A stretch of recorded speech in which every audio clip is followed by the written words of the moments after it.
Welcome everybody to a little bit of Eternal. I took a minute longer getting started today. I finally had to pick up the cat and move him. He was laying on top of me. 107 months and 61 months. Y'all been way too kind. Hopefully you're having a great day. Why is that so small? I don't know. Let's fix it.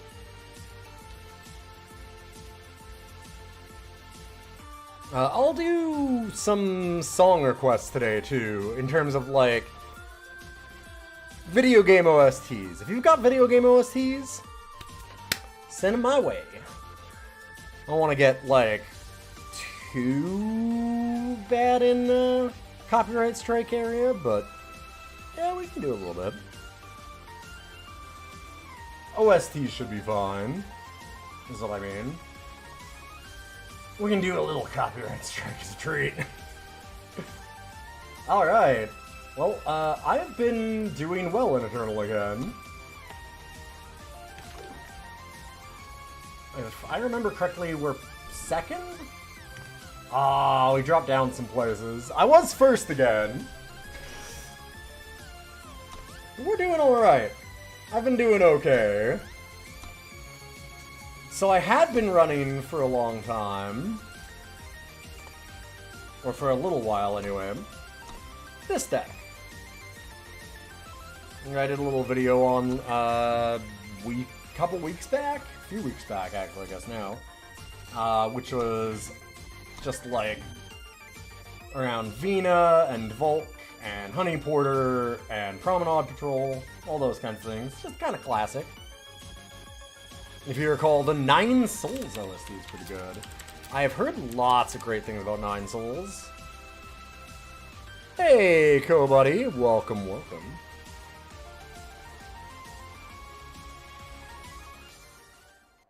Here, I'll slowly fade out that Pretzel Rocks. We'll run with some Nine Souls OST.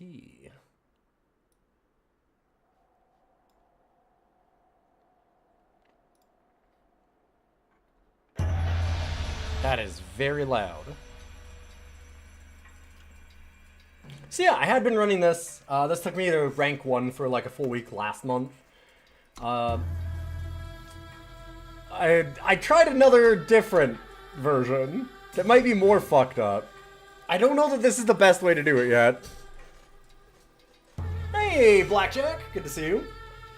This version is real fucked. It's like less consistent, but god is it's so mean when it happens.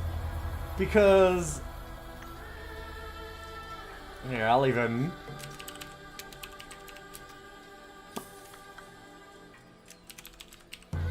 Valiant Vina. Naoki with all the honey stuff is don't care at all about the mastery.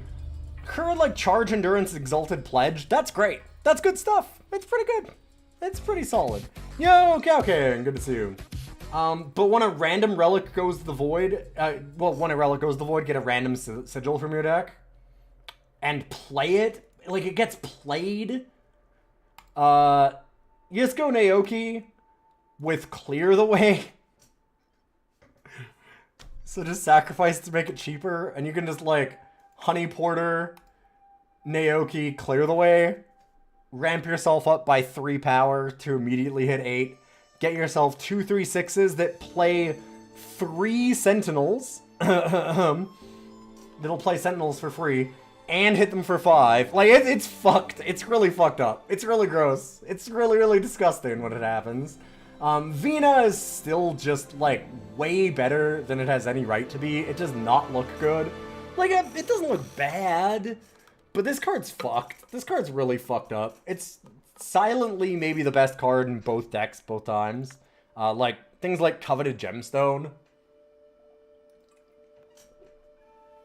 Okay, I'll get 2 cards from my market. Oh, Amberlock? Okay, I'll just draw 2 cards. Like, it's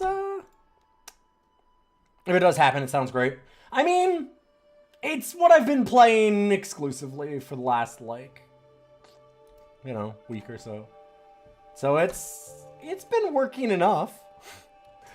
I've had a bit of a bad luck streak recently where I haven't gotten, like, the full combo out, but it does enough other things that it's generally been okay.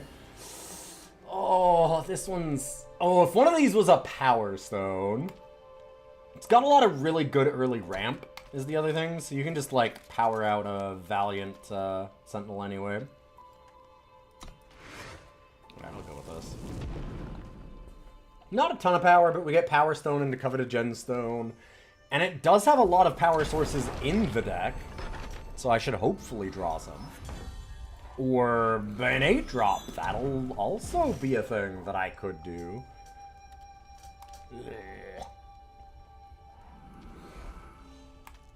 I mean, the thing is that we can clear the way and still play Great Kiln Titan off of almost nothing. Oh, yeah. Yeah, alright, it's already starting to go. Like, do I just do it now?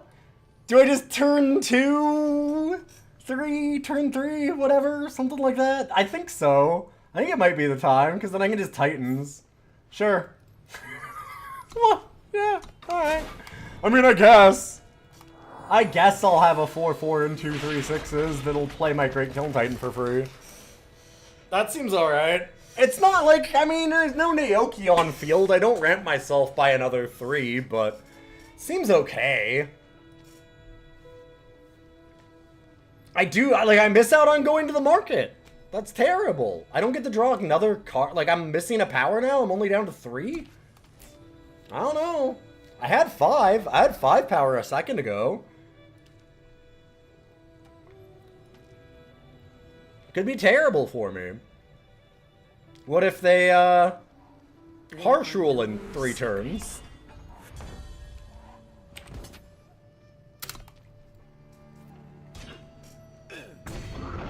That could be bad. We're not gonna play Vina yet. Ooh, I'll draw a Sigil. Yeah, sure, we can do that. Oh, 2 damage? Yeah, okay. Right, because we get to play the first shipment, so that'll make a honey, so okay. Yeah, that seems good.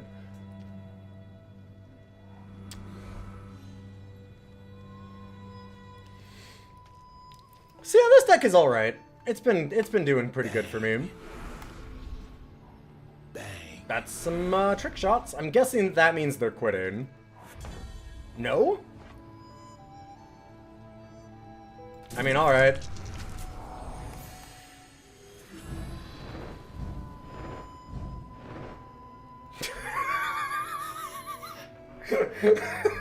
The pause.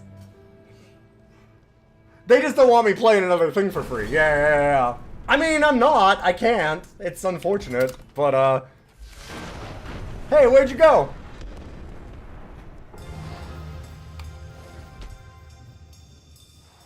I don't... But why did they leave? There was still a game. They would have lived through that turn.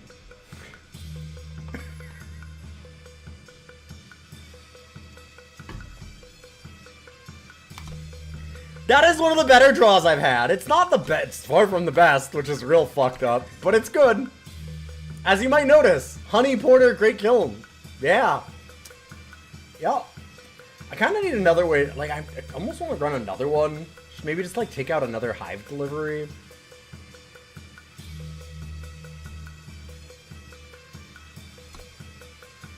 One of the biggest problems is that you don't want to have these on, like...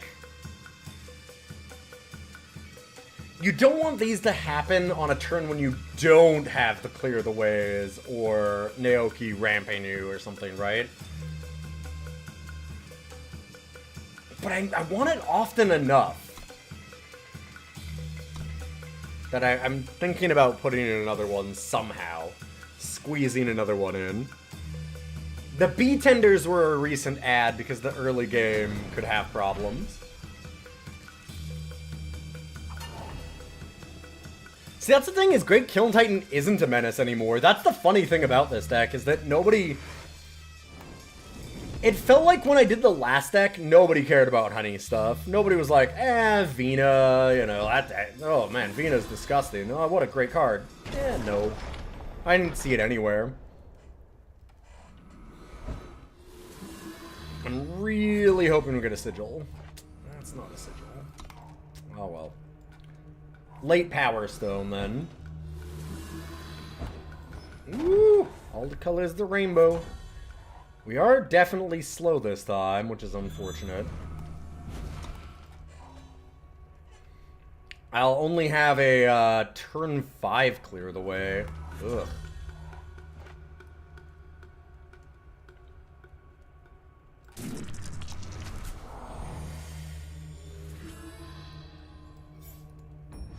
They might actually have... Ooh, they might actually have a board wipe for this time. There's a really good chance. And yeah, I can change my Waystone settings. I thought that they would have been. We can do that. Ah, Pumpworks.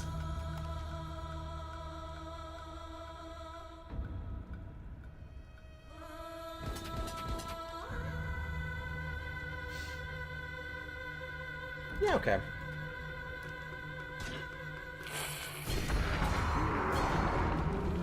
Oh, snap, an Eternal card game stream.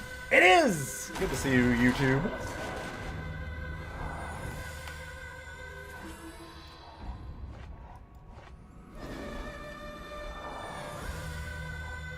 Oh, hey, do we want to do another one? I could.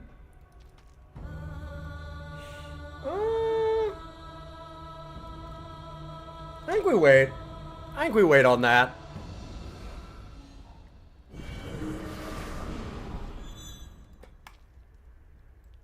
That could be snasty. They, like, snapped some of those off. That's scary. I didn't even get to see them. Oh, yeah, wow. Wow! Oh my god, they hit so good on that. Woo! Woo! Wow, did that hit good. Did you know bees have two souls? Sick. Anyways, let's kill it.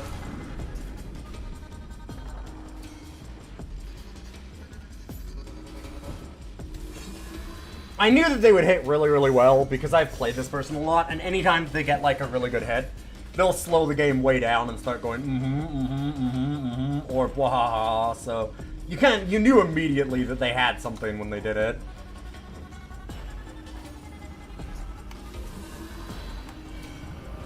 We hunt as a pack.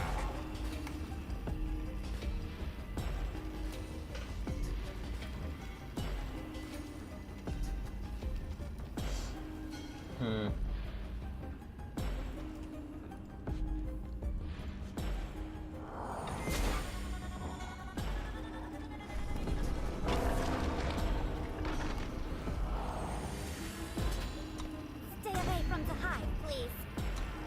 Yeah. Anytime that they think they're ahead, they do this. We'll see if it ends up that way.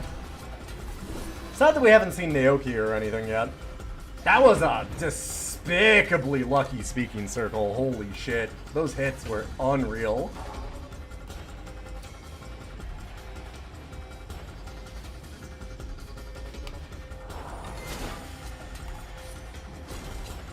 Let's get a couple things. I'm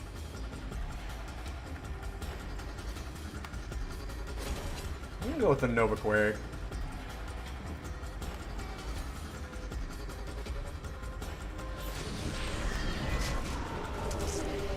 We're real close to bonding it out. Thing with Nova Quake is you do need to bond it. So you don't want to just slam it off of one of the Pathmaker golems.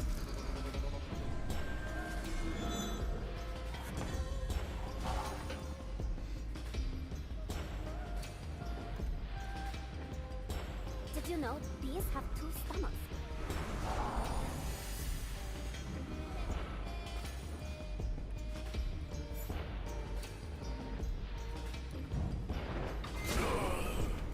We don't need that anymore. So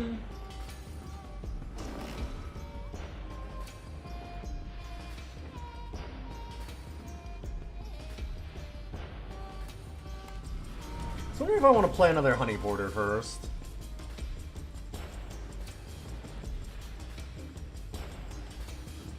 Or if I want to just get another Coveted Gemstone out. I think that we do this.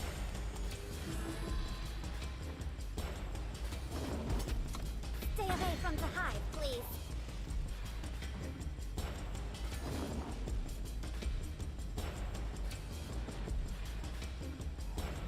So they could go ahead and double the power of something. Probably will. Yeah. Not a big deal. Worldfire. Well, anyway. That was a nice board you had.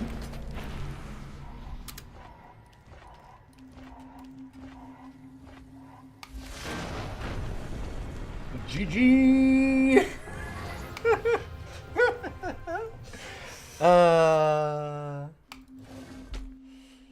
Can I try your newest Minotaur deck? It's called Taco's Revenge on Wary. Tavrod. On Warcry, probably. Yeah. I was probably going to show a couple of the decks that I have here first, because I don't have a lot of time. But I'll see if I do. I was also going to maybe do some drafting, which is normally what I like to do when I stream Eternal rather than make a video. It's been a long time since I've done a lot of Eternal stuff. I did say I'd do a little bit back again. Like, I'm kind of back in a little bit. I've been dipping the toes. This deck rules. It's been going okay. Let me fix that extension. Yeah, no, I get it, Elvis. I was just laughing because it was just ended up being a very funny looking comment. You're more than okay. I understood you perfectly.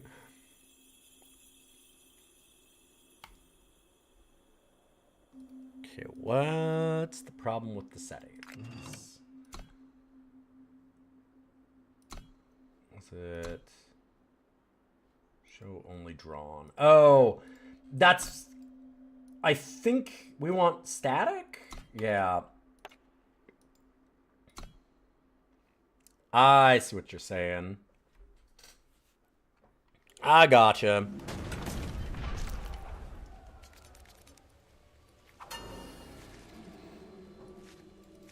I understand what you are putting down.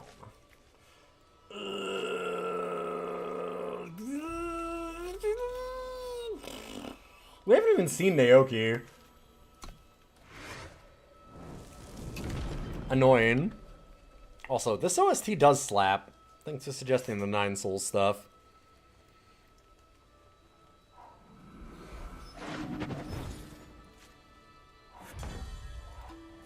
What's going on? I figure that with two of these, honestly, I can ramp out Valiant Guardian fast enough that it might be worth it. We'll see. Even if I can't get the Justice. Got a lot of things I can draw here, essentially. If they Defiance me, well, that sucks, but it's not the worst. I'll track it down. This is not meant to be a win. You might have noticed, this is not the win con of this deck. Not at all what I care about. That thing is there to trade early and stop me from getting run the fuck over by aggro. That's basically it. And to, like, power up something like a Clear the Way. Okay, so that's the 4-5 then. That, like, if it blocks, it becomes a 0-5. And it gets you Justice cards. Something like that. Can't remember the name of it.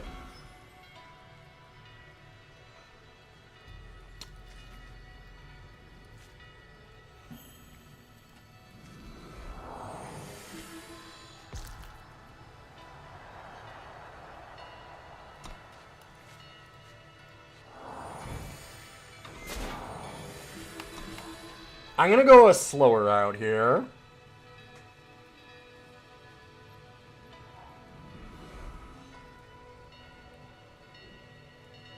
Not 100% certain it's the right thing to do, but I Something catch your think eye. I like it a little bit more. Uh-oh. That could be a problem. There's not a lot they could hit.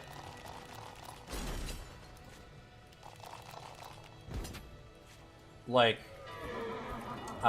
what's it called? Yeah, Jada Peacekeeper. I was totally right about what that was. I'm thinking the display that can change these into, oh my god. I can change them into 1/4 dinosaurs. I can't remember the name of that display. But it could be that one. It could be, Visions of Austerity.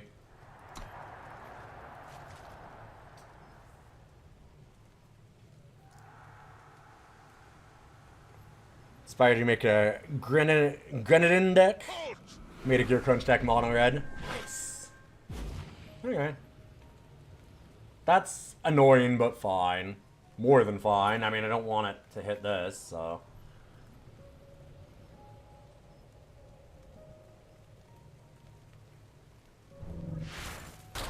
Sure.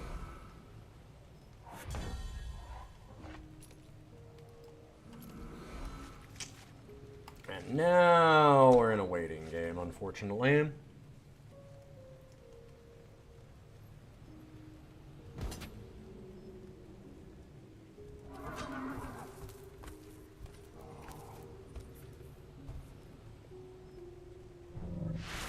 Okay. Sure. What does that one do again? Yeah, when it blocks or becomes blocked. So I could do that to give them a Justice. I think I'm okay taking a little bit of damage.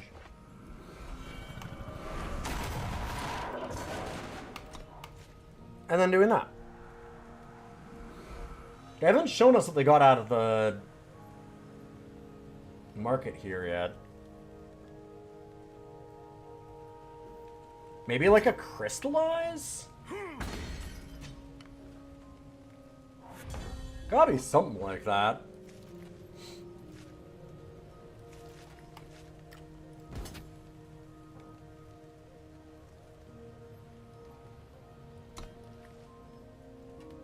It might be the 6-cost Haru site, yeah.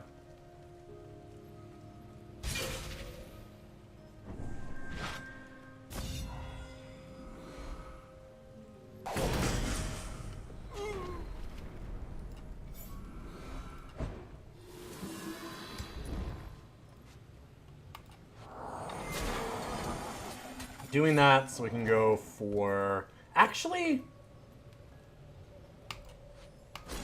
I'm an idiot. I should have gone for Justice. What am I doing?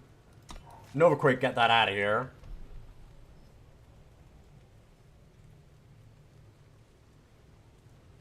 Hey, Sib, wow. How you doing? Okay. I mean, that's certainly a thing. It ain't enough of a thing, but it's a thing.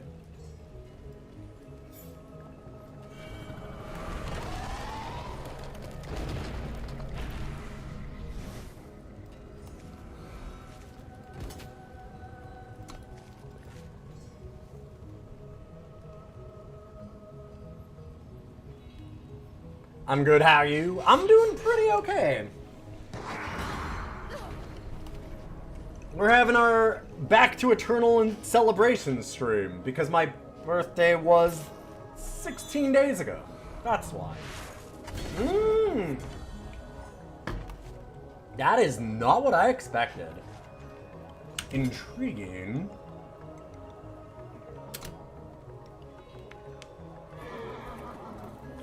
That might actually kill us.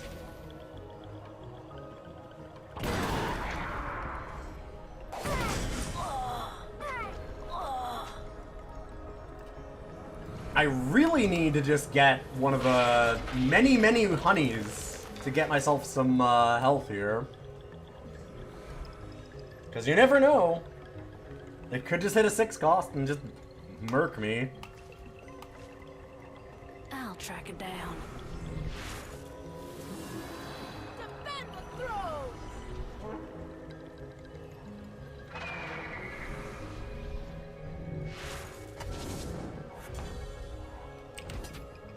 Nope. Oh man, Battle for Endor fucking ruled, Blackjack. Good. Thanks for listening. The Ewok movie, the second one with Wilford Brimley, is kind of amazing. Drawing another power card there was real bad for us. We're flooding out pretty hard, unfortunately.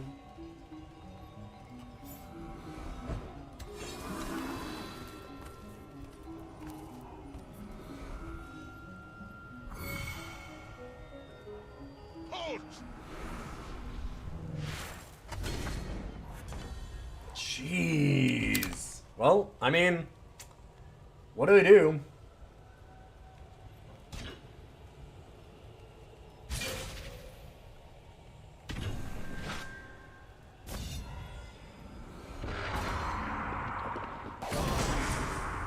There's a lot of flood. There's a lot of flood.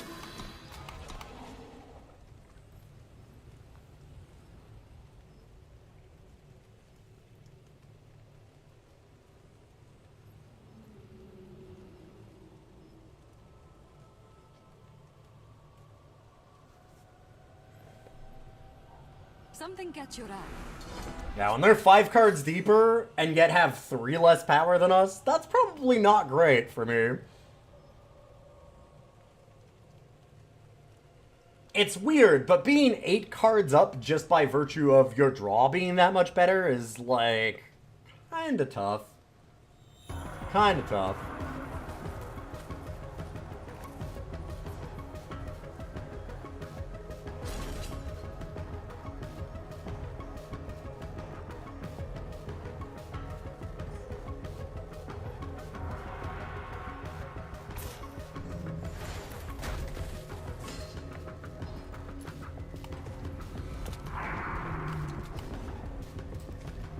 Yeah, exactly.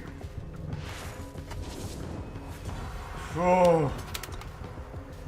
Woo! The coin flip. God damn. I'm glad that our opponent had a real good time with that too. That was very funny. Whoa. Wilford Brimley and his husband Cheek really steal the show. In the, Ewok movie? Yeah. What, you mean this husband? This little guy?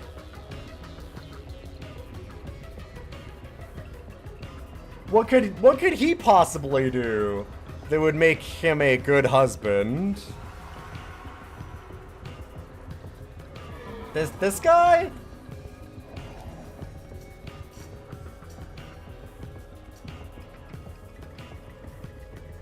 Could be anything. We made some good gifts from this one. There's some good shit in that movie.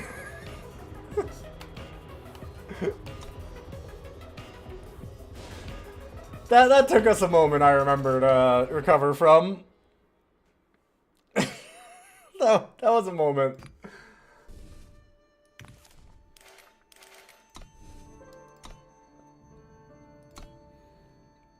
So as it turns out, we have not yet seen Naoki, but it hasn't really mattered. I might just put this up as a, like, I normally would do the, like, deck intro and then 3 videos as a YouTube video and edit it and do all that kind of stuff, but maybe I'll just, we just did that live. Sure, let's do that.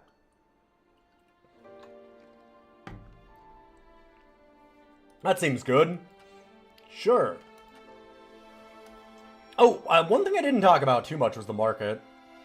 So we've got the Hive delivery because Coveted Gemstone can only hit Heart of the Vault, Gold Plate Goliath, and Novaquake Titan. I really wish there were better options for some Titans, by the way, but kind of not, or Sentinels. Shinra Speaks is obviously if you just get, like, super overrun. And then this is a hilarious joke sometimes. You just have 5 power open and you go Hive Delivery Stand Together. I've stolen a few games like that where you could just tell that there was like this long pause right after a harsh rule. and you do that, and they're just like, fuck. like, what? But fuck. Like, it's mean. It's a really nice little out of nowhere. And 5 sounds like a lot, but you've seen this deck. It ramps pretty quick if it starts actually going. And if it doesn't go, well, you're fucking dead anyway. There's not much that can save you at that point. Let's do one more. And then I had been theory crafting another thing. With no fire... God, it does have Honey Porter clear the way, though. It does have Honey Porter clear the way with a coveted gemstone to grab a sigil, a sentinel of my choice to play off of. Oh, with a Venus, that I can even do it twice. Oh, it's so nice. It's so nice if I can just do it. It's fine. It's fine. It'll be fine.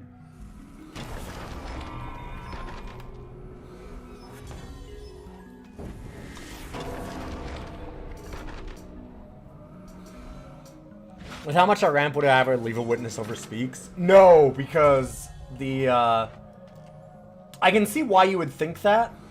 I'm gonna play it this way so that I get 4 so I can Honey Porter with... Otherwise, it's weird. I mean, I guess that I could do it the other way, but then I wouldn't have the gemstone. Gross. Fuck you. Fuck you, fuck you, fuck you. The biggest thing is that stops me from playing the Honey Porter. Leave a witness. The Shenra is for when I'm not able to ramp and I'm starting to get overrun.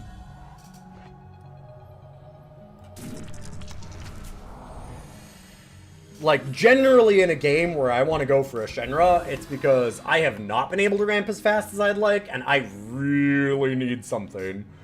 So, I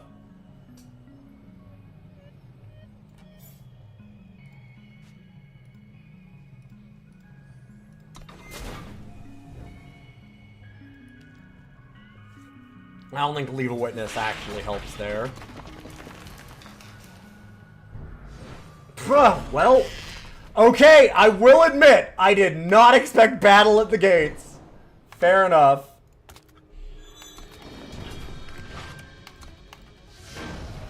That was real cool. Alright. Damn, that is a wild main deck conclusion, and kinda just exactly a kill spell for us only. Gross. Hey, why don't we do this? I'm a bad person.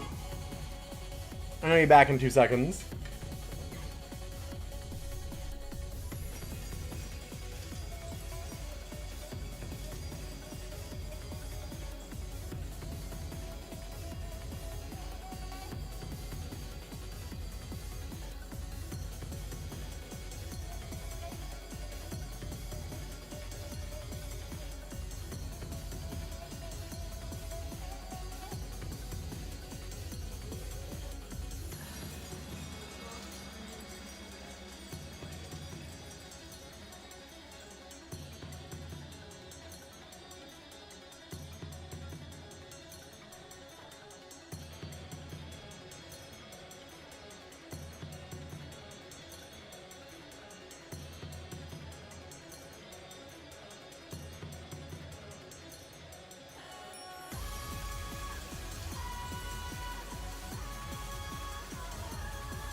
Sorry about that.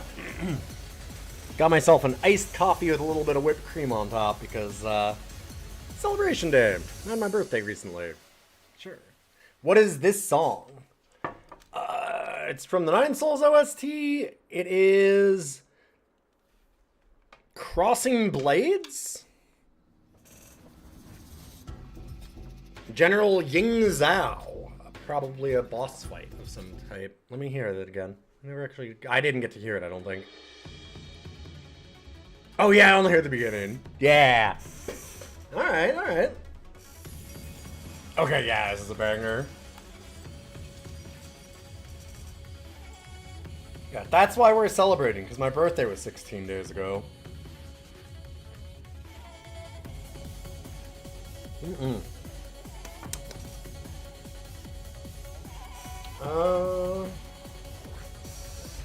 One last thing.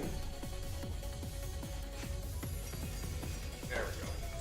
Wanted to grab a stress ball because I should be, from what game? Nine Souls. But Souls is S-O-L-S.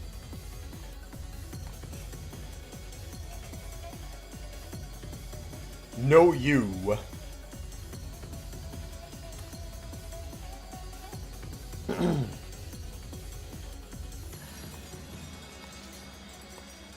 So yeah, this is just a deck that I've been like theory crafting. I have no idea if it's good yet or not.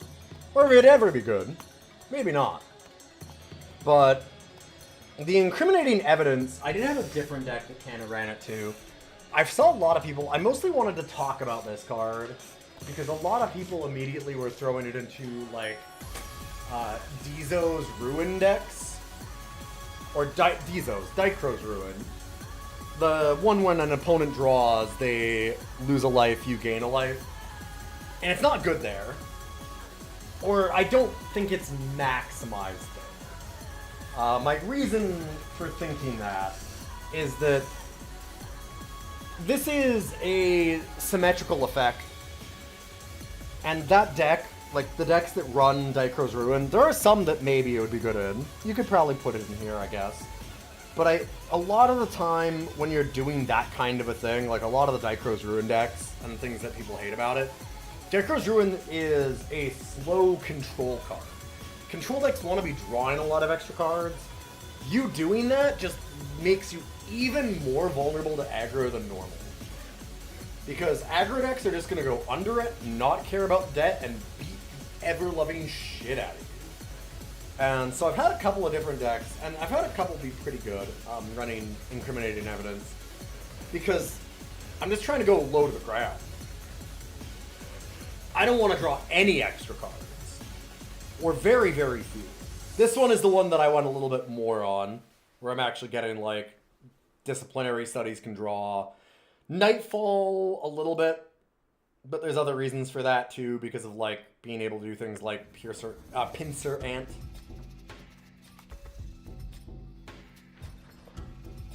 And Mirror's Nightshade is actually kind of obnoxious. When you're putting a bunch of curses on people. Like, it just gets big early. And you just want to make it so that as they try and draw answers to all of your stuff, they just can't. Your whole point is to get, like, a little bit ahead. And then just make it so they can never get back in the game. And I think that's the sweet spot that you want this thing at. I don't know that it's good enough for that style of deck. I don't know that it's good enough for any deck, but I think that if you're going to run this, that's probably the best thing that you could do with it. So I'm going to try on this one. I had another one too, like I said, that was, no, there we go, that one. This one I think is almost certainly better, but I wanted to try a different thing too. And to see if I could, like, stack as many increased cost things possible. But this, as you can see, is, like, really low to the ground aggro kind of stuff. Sakalis, Huntmaster Victrum, Rat Cage with Evidence, and Cryptic Master, and just go, go, go, go, go. Teacher, Amaran Stinger, that's, like, a must-have for these style of decks, right? Because it's just so nasty if you haven't seen it before. Everybody gets to draw a card off of this, but then you're also putting Scorpions in. those combo really, really well with the increasing cost stuff and with the debt. In fact... Wait, did Amaranth Stinger... Oh my god. I thought I had it in here. Why is Stinger not in? Goofy. That is wrong. I'll tell you that right now.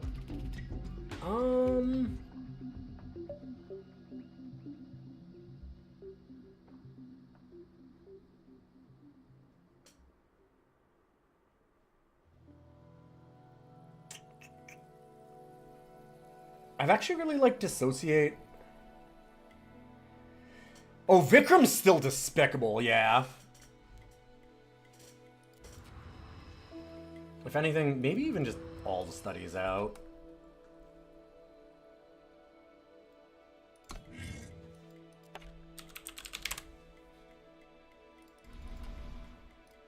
Add in a couple more power, maybe.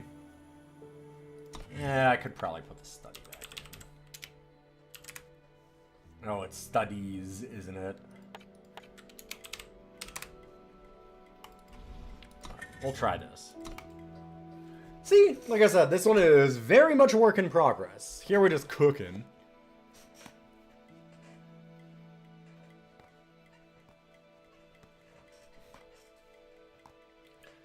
And then, do we want to do a draft, or do we want to do more decks? Because I have a lot that I've been theory crafting again. I always like that style of thing. I like brewing. Place the studies at the Borderlands Way Scout. Yeah, that's probably a good idea. Because like you said, aggro is where we want to be.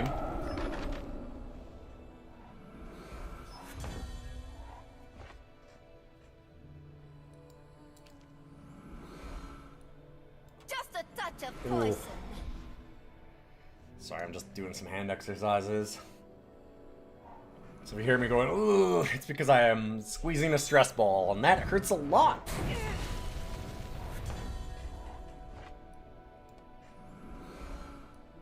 I'll finish this quickly.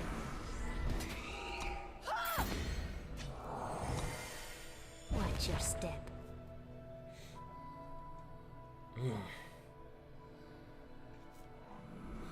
Okay. Whew. Gotta strengthen up those fingers. Yeah, on both hands, because they're both broken. Whee! It's good shit.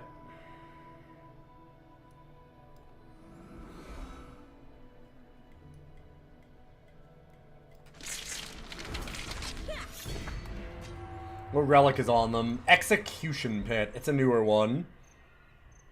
It's really nasty. Everybody seems to run it.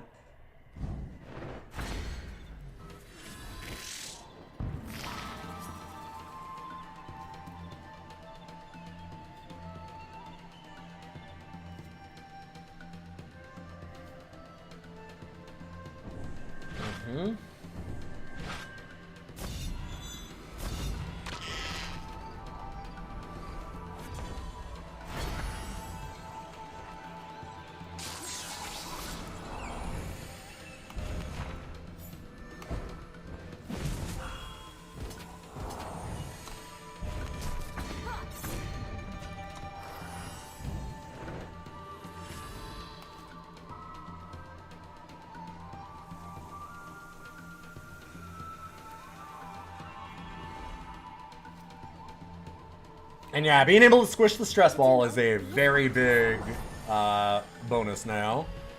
Yep, Xena is pretty despicable. As we are well aware.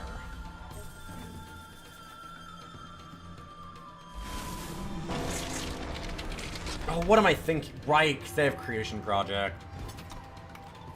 I fucked up. I can't let them have it anyway, so I'll do this. Keep the hidden hive safe. This is almost certainly game over, but we'll see. I really needed an incriminating evidence. This helps. This is helpful.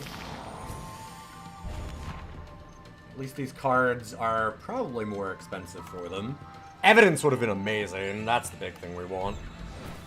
Yeah, okay.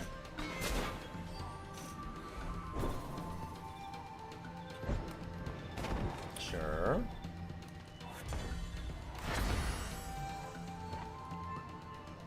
I'll finish this quickly.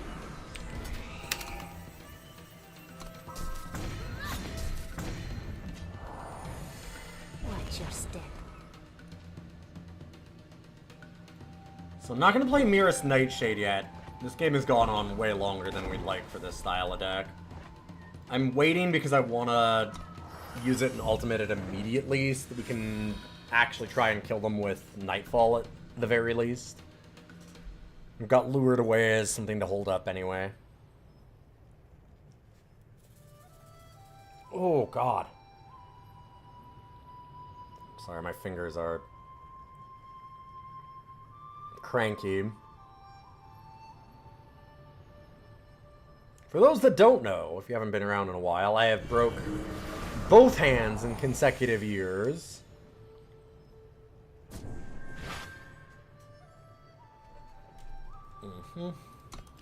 Better not a bit, Potu. So this is weird.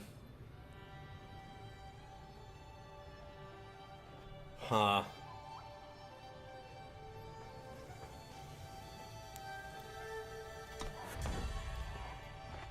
Second. Just doing this last exercise. So, the reason why I'm saying this is weird is because this deck is all the hallmarks of Zalta control, play Sea of Teeth to kill all the relics and get a bunch of killer stuff. Just a But then they're touch of poison. playing only relics. Breathe it in.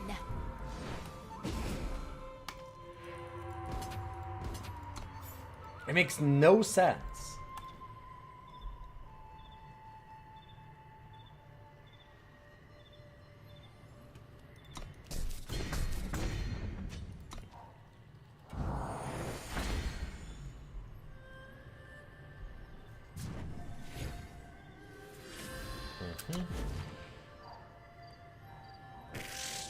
Yeah, this is a really confusing deck list to me. We flooded really hard, though. We do not want to have as many power cards as our control opponent, as you might imagine. Yeah.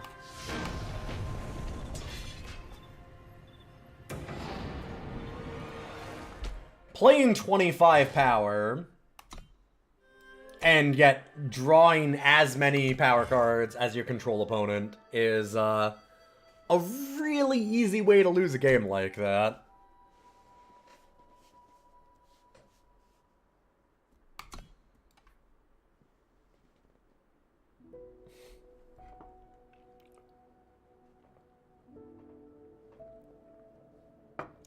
Good attempt, though. Too bad about our opponent at the end there, but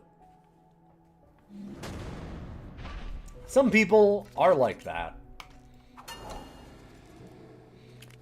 Generally, the thing that you'll notice is the people that get less consistent wins tend to be very, very excited when they get one.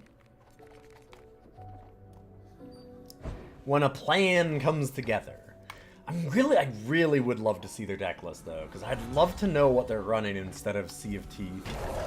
Because, like, that Zalta site is disgusting, and it's got some really good combos.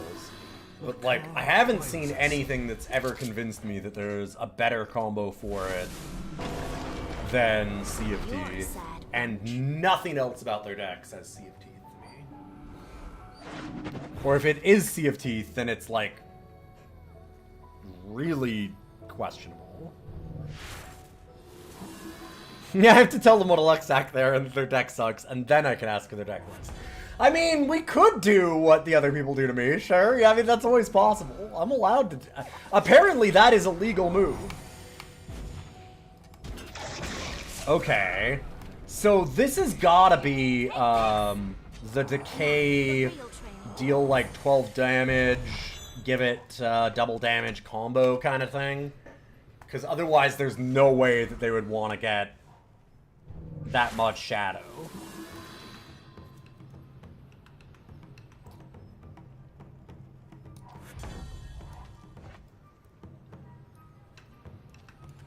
This feels like it'd be really nasty to them. I'm gonna play it first, because then if they do have something for the attack.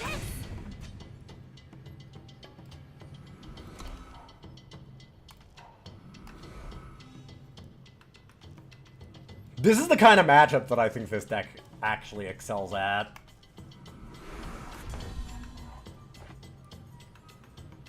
Because, like, this is mean. I almost feel bad for this. Like, man. Man, am I just not gonna let you play? Yeah, not really.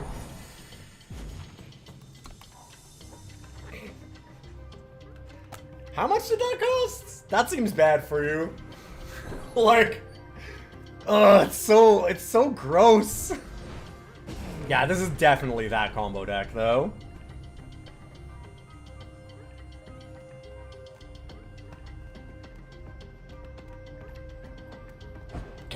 Oh, like, that's gotta feel real miserable. Also, oh my god. Yeah, this is a much better hand than our last one.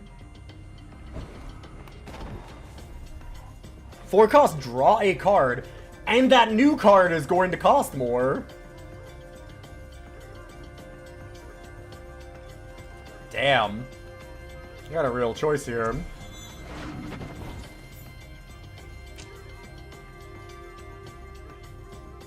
Sure. I don't think I need that. Might have been better not to keep it, but... Oh! Oh, that was enough! Oh, fuck. I feel bad. I was thinking that it was 8. I forgot the teacher was 3 for a second. My brain was like, yeah, so a bunch of 2s. Yeah. Alright, I'll math it. Whoops.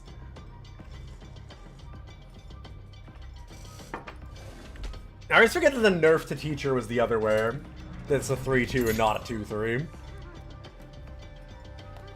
Give me my teacher back. Make her back into a 3-3. Come on. What's the worst that could happen? Listen, I can be trusted with it. I'm normal. I wouldn't do anything heinous with a 3-3 teacher. Not at all. How could I?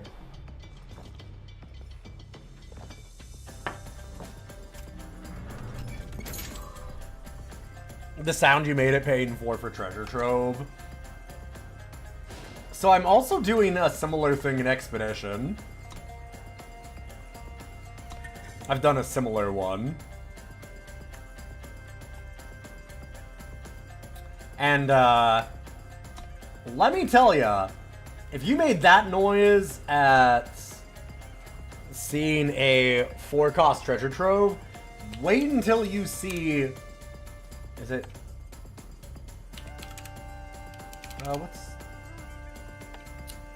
what's his name? Yeah. So, no, okay, it's not Zystrom's. I thought it was Zystrom's something. It's Sinister Research. It's got Zystrom on it. Wait until you see the 8-cost Sinister Research that I saw earlier. Watching somebody play an 8-cost Sinister Research is... Mwah. That one's real nasty.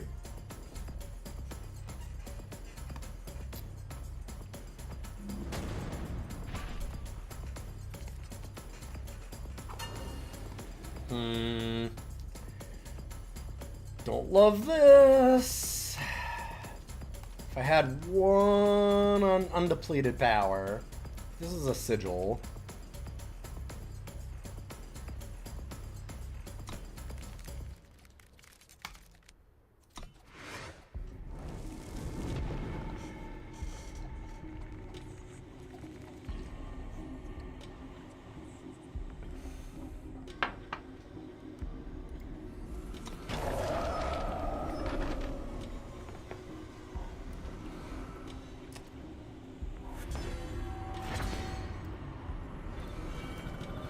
You're a sad bunch.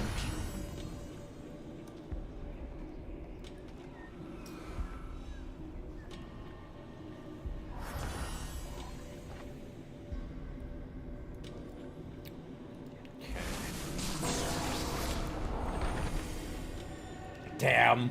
I was like, Hopefully they've got like a on attack kill this. Ooh, they might have. The real We might have actually got them with that.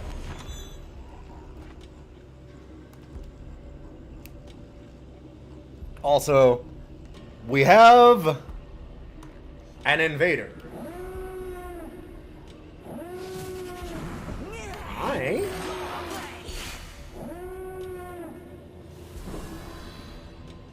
Oh yeah. Oh yeah, by the way, The boy. Hunt with like disciplinary weights and incriminating evidence is bad. It does not feel good. It does not feel good. Cause getting a like zero cost get one power back is not quite the same feeling when it costs 4 and gives you a debt or 2.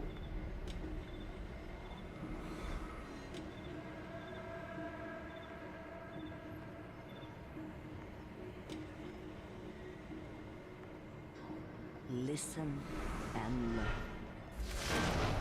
Yeah, okay.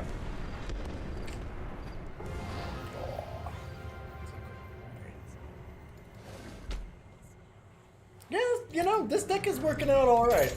This thing's doing okay. He's looking pretty chipper. He's been doing a lot better. Give me 1 second. This coffee needs a little something. Hey, buddy, don't lay on the mouse. I know. That's very nice. I know that you're sweet. You are a sweet boy. Yeah. I know. I know what a sweet boy you are, but...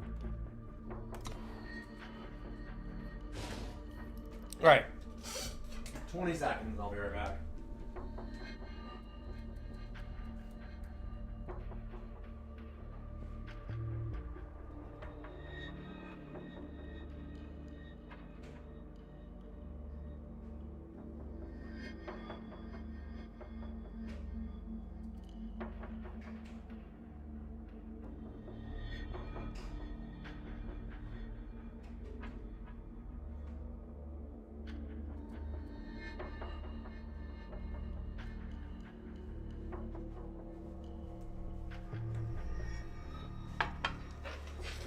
There we go.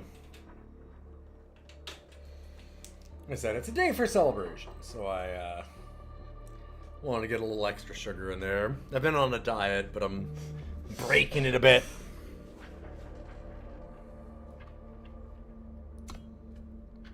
So as it turns out, maybe I'm just ham sandwiching. Maybe all these decks aren't that good, and I'm just ham sandwiching it up because there's nobody in Eternal left to play.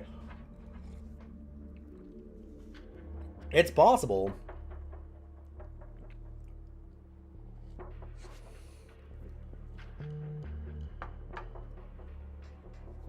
The game certainly is empty compared to what it used to be.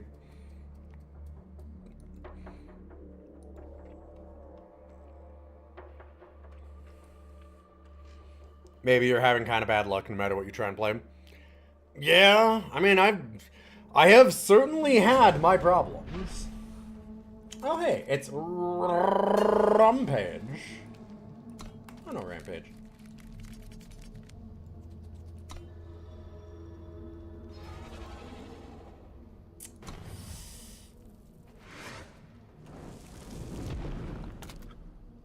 Sure. I'll cut you down. Yeah.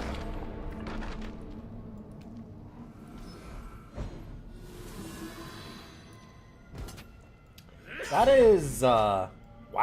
The 3-color aggro with double, of course. That sucks.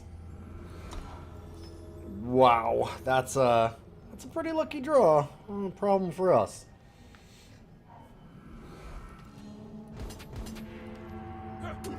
Huh. Going for Nightfall? Oh my god. And I miss on an undepleted power. That might be... We have like 2 undepleted power left in the deck? Like, that was bad. That was real bad.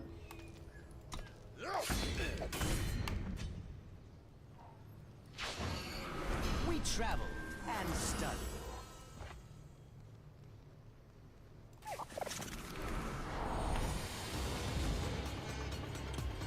Interesting.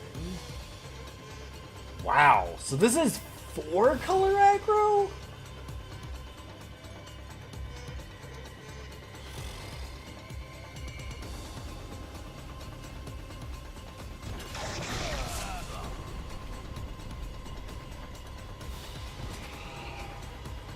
Take this! Now, the real I want to live that charmed life. Also, we're in a lot of trouble. We're probably dead. Can you imagine playing 4-color aggro and getting 2 Fearless Nomads on turn 1 and 2? Damn, that is so sick.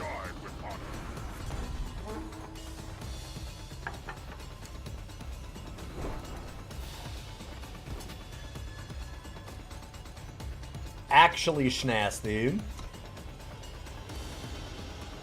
Take this! I mean, we Chrono Storm the fuck out of this.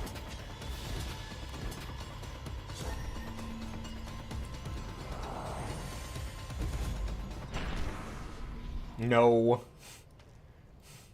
No. No. I'll cut you down.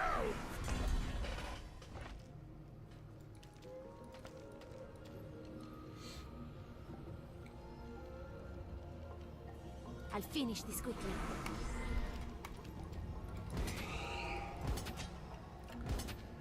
We do need to race them a bit here.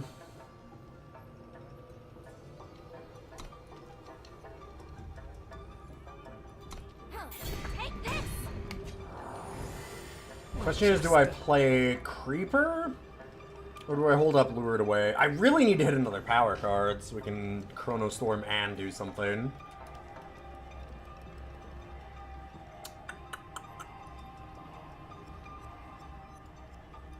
I think I need to hold up the Lured.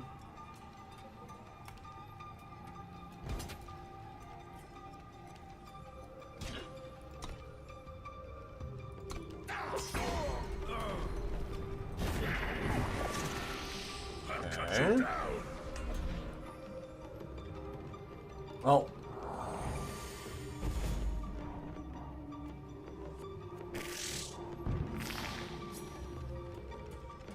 There we go.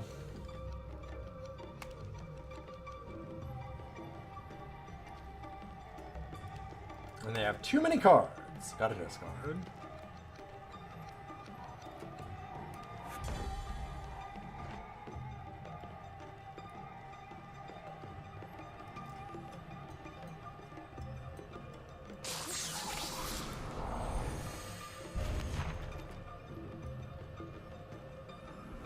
I'll finish this quickly.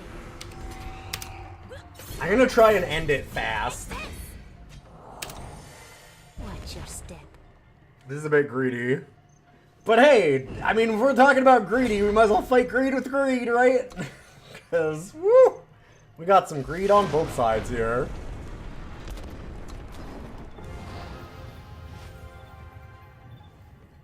It's incredible how fake the mana bases are in Throne a lot of the time. Although it did end up being a problem there. Yeah, the power bases are, something.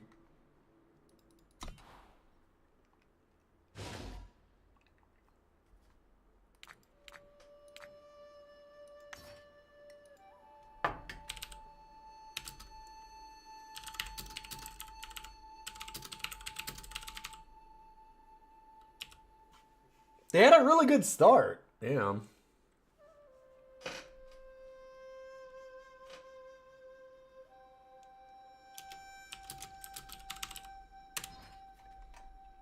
Alright.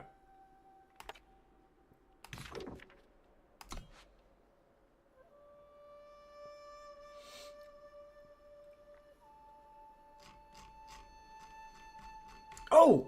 I should do another one. I should do another deck that I've been playing. This one's not as good for sure. I think? Yeah, I noticed. Yeah, that's alright.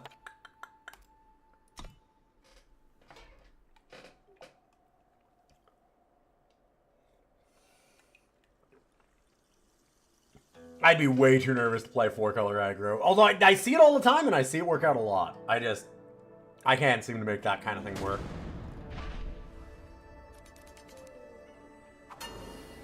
The power bases are kind of fake now. So this deck is all about giving an ooze infinite power. Let's see if it works. Probably not. But you never know. Okay. That's a good start.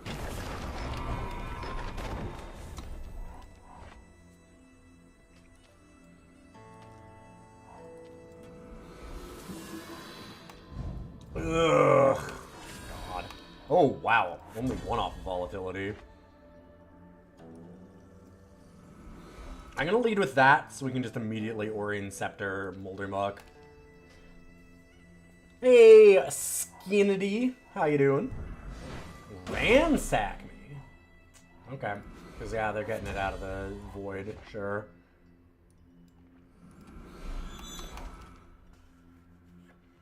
I'm alright. I'm doing okay.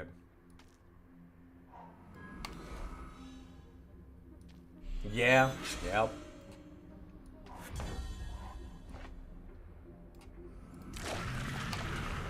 So for those that don't know, because this, if the unit already has Aegis, it gets +1/+1. Basically mean that Muck never goes down. It just keeps getting better and better. Or like, more and more of them keep coming out. If you get 2 of them, they start getting bigger.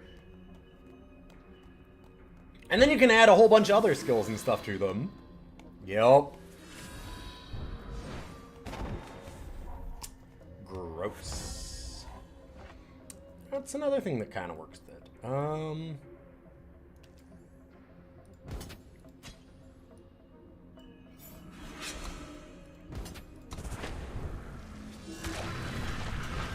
So now, instead of being a 3/3, that one's a 5/4.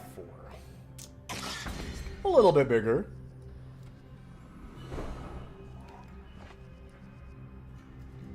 Learn this lesson well. So the other thing this deck is trying to get Muck out is you can go ahead and go like, damn, ouch, that sucks. Yeah, okay. That is a sick top deck off the Titan. That is just despicably good draw. Yeah, I should probably just say what this deck actually has. The big thing that made me want to do this is transfer power. And I think there's some better ways to do this. But this is an interesting, like, instead of doing the unseen route.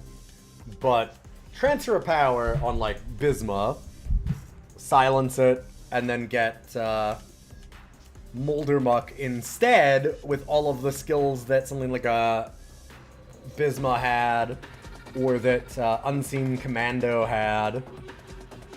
So, like, flying Lifesteal Moldermuck is already pretty good.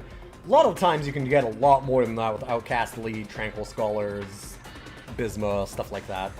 And then, obviously, one of the most important, if not the most important, is Aegis for Orion Scepter, which is why you run it. You can Sparring Session onto it also, or Sparring Session like Bisma and Unseen Commando and do some stuff. So it's neat. I don't think it's good, but it's neat. And it certainly loses to World Pyre hit Great Kiln Titan immediately hit 4 Prex. Weird. Somehow, that loses. And the hands are healing okay. Slowly. Very, very, very slow. But they are healing, I think. Alright, this is interesting.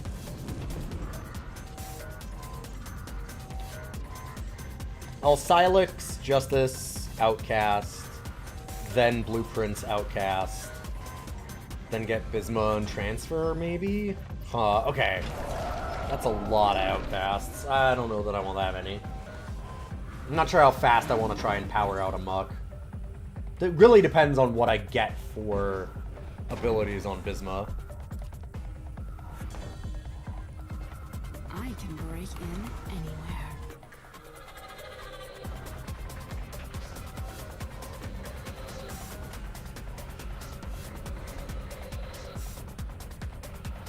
Let's dance. Okay.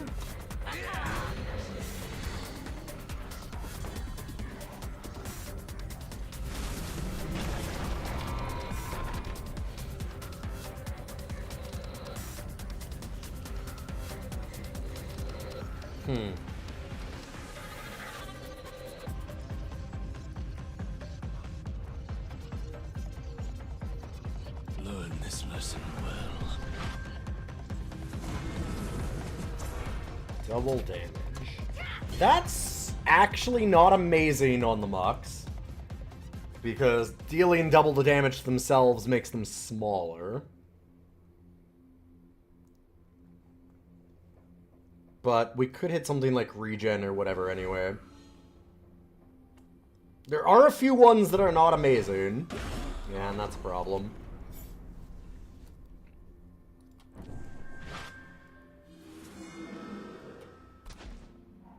Send a message. Sure.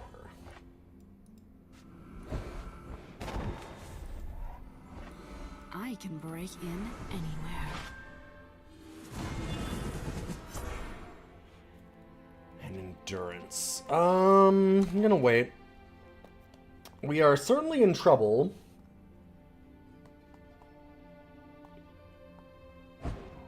But if we can just draw like another Bisma or the the flyer, the 2/3. Something like that saves us real quick.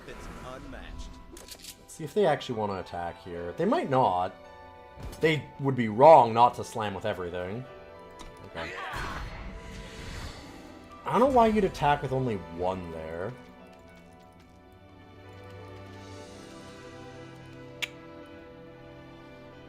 I can break in anywhere. That's a strange one to me. Taunt? Nomad.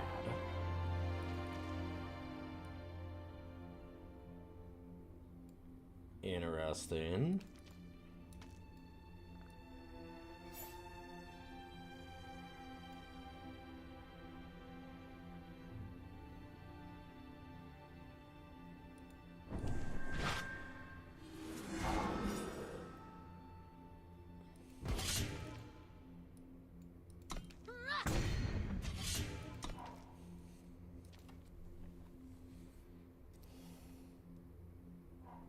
Let's dance. Okay, see, like, this makes sense. Yeah, this is what you'd have wanted to do.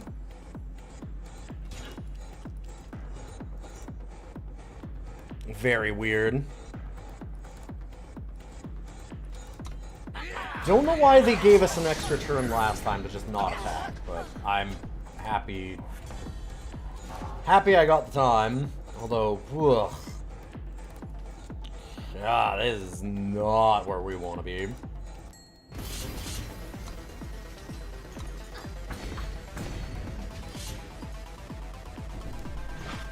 Like, I guess. I don't know. What else am I doing?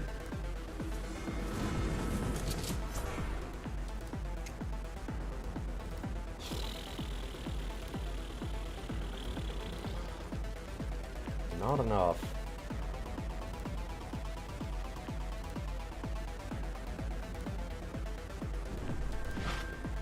I can break in anywhere.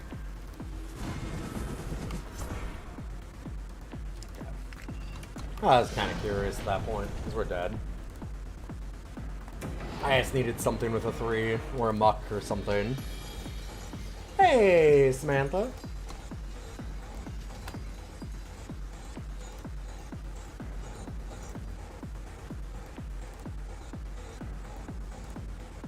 They had the one removal spell on the one turn that we just couldn't have it die on that Bisma. Who is the Which is spiciest fair. meme lord? Yo! Happy late birthday. Thank you, S. Kennedy. I appreciate that. Sorry I didn't get to stream for my birthday like I was supposed to.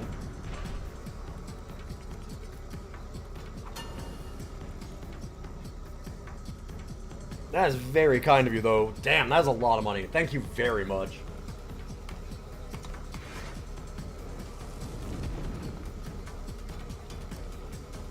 Alright, we got Volatility World Pyre again. Does it hit the God Hand twice? Let's see. Are we dealing with a turn 4 Great Kiln Titan Vorprax? We might be.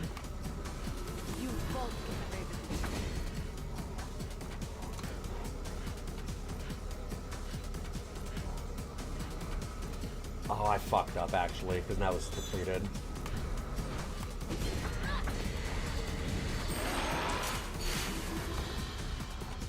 Yep.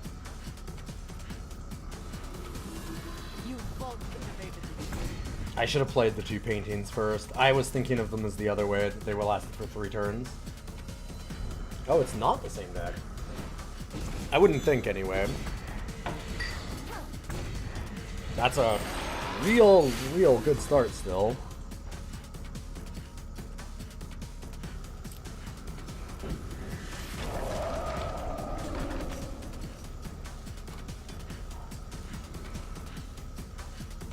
Yep.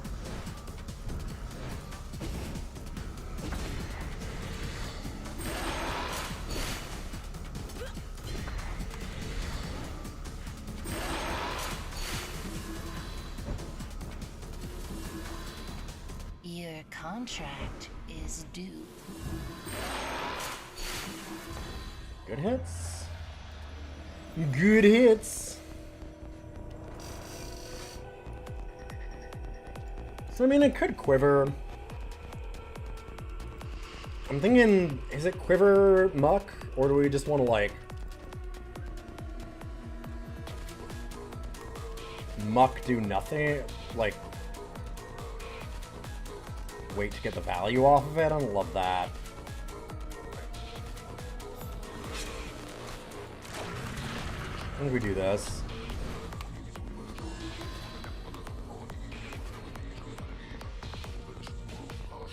They're not going to be able to break the Aegis easily.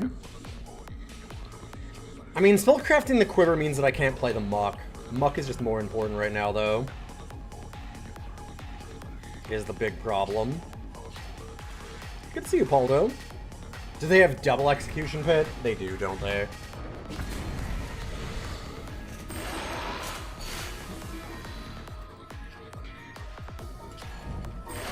Something like that. No, they don't. Ooh, okay. Good news.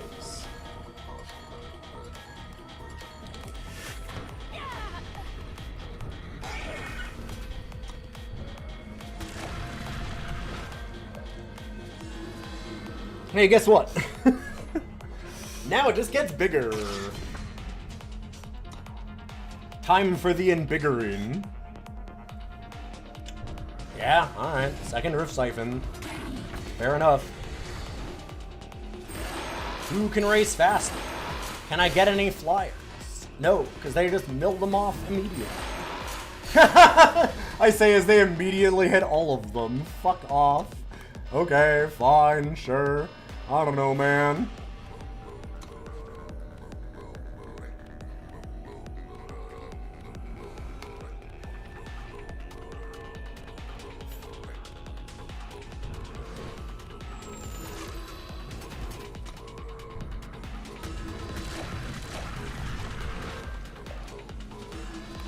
We can make muck real big, real fast.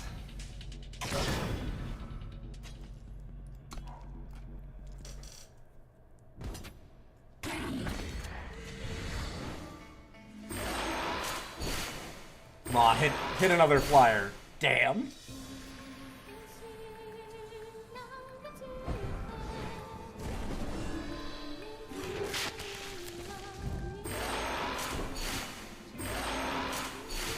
Their deck does not handle any kind of removal well, huh?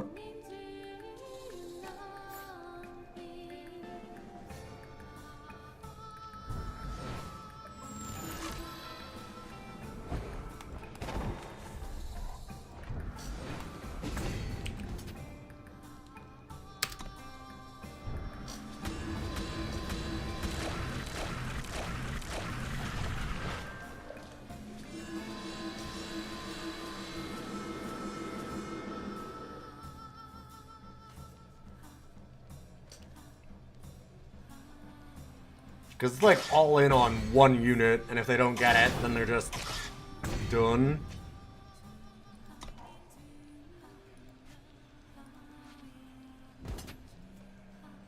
They've got it, though. They'll threaten or something here. It does really suck that we didn't get any of the unseen commandos or anything. That would have been real nice.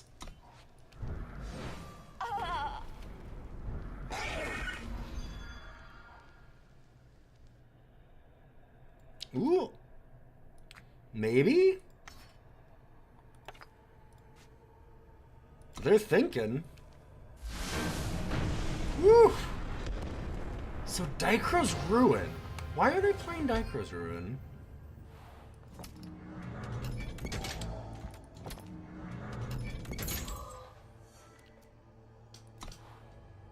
If their deck is like Hunt and the like, I mean, it works with Cabal Scavenger as a relic, but it doesn't work with it in any other way. Huh. Yeah, I wonder. It might just be because, honestly, I think a lot of people just get so frustrated with that card they just scoop because of it.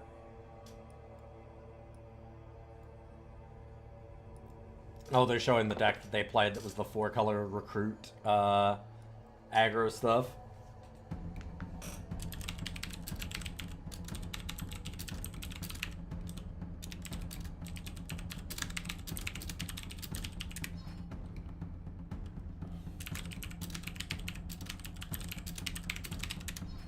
Alright, I'm gonna have to take a quick break here to feed my cats. Because it is time for food, and he is letting me know. He's staring me down across my desk. So I'll be right back. Thanks for being here so far, everybody. And I'll do another... We'll finish off to the, like... Oh, wait for that to go. Yeah, we'll finish off to the max reward. And then I'll do a draft, maybe. I think that's what I'll do. And I'll see you all in just a minute.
Thanks for waiting around, everybody.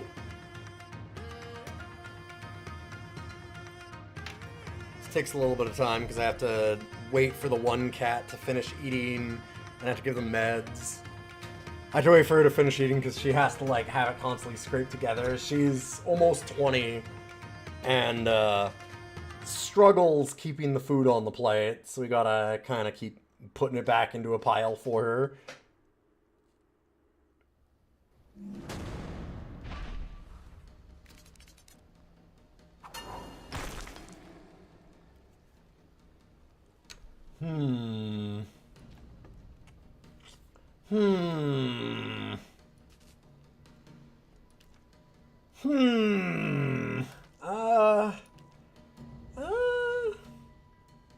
God, there's... I don't think I should keep that. I don't think I should keep it. There's reasons to, like, transfer power is really nice. I will keep this one. I don't love it, but it's better than the other options. Okay, well, I was gonna play that into the painting. This seems better.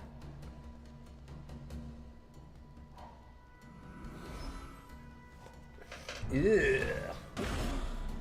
Gross.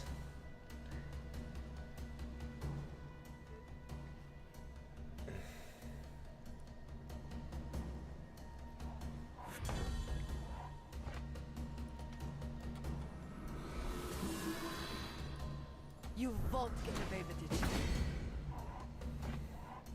Okay.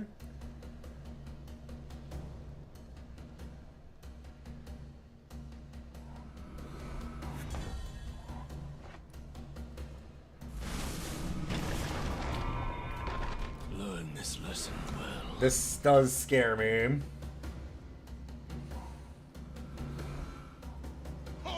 Yeah.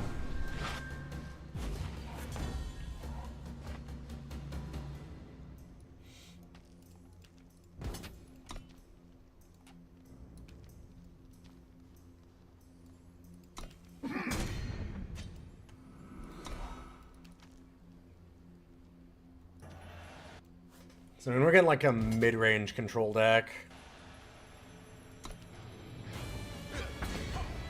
I'll take this one for now, because odds I have something worse are pretty high. I don't want to do nothing for the turn. Sucks to take the extra damage, but I think it's worth waiting. Wow, where are my critters? We have a fair number in this deck. Okay. You will pay for your crimes. So that makes one thing easier. Argenport Blueprints to buy that back is good.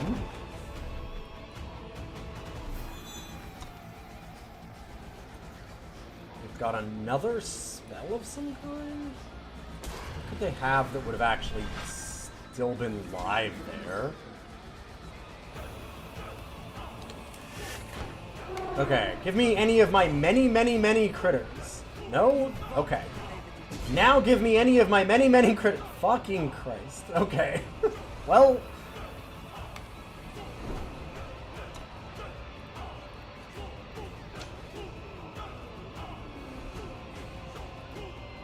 It's gonna be real unfortunate to have to buy this back. Bring them to us. As the only thing that I buy back off of a, Alright, here we go. Never mind, we're cooking.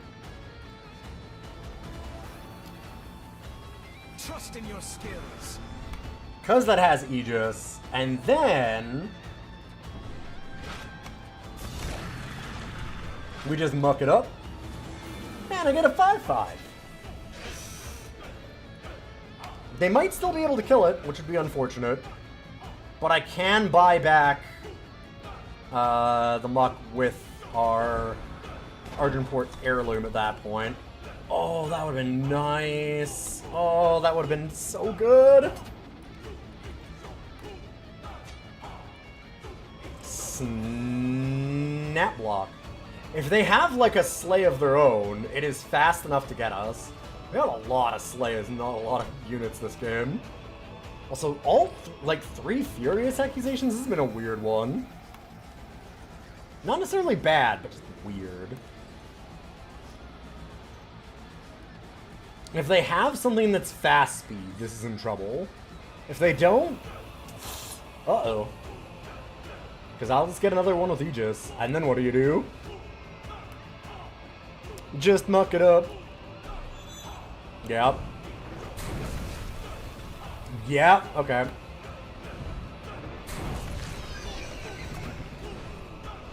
Fair enough.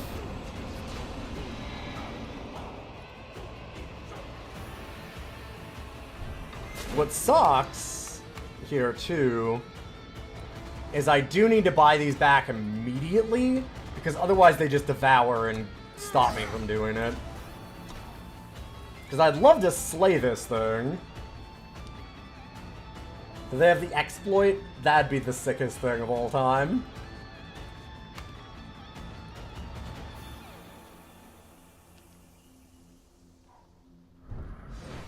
Trust in the light.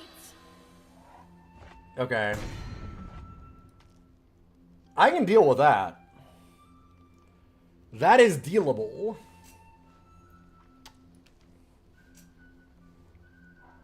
Halt! What? They played it. Interesting. Huh.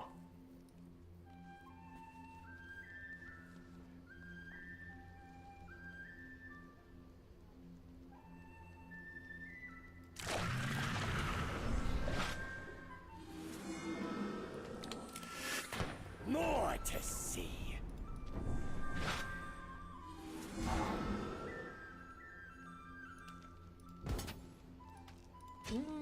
I'll just wait.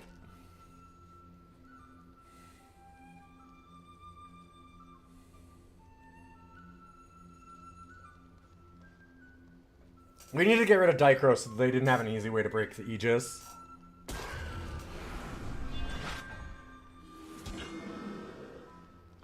That does not do it, because they've got endurance. I'm sure that's what they were trying to do.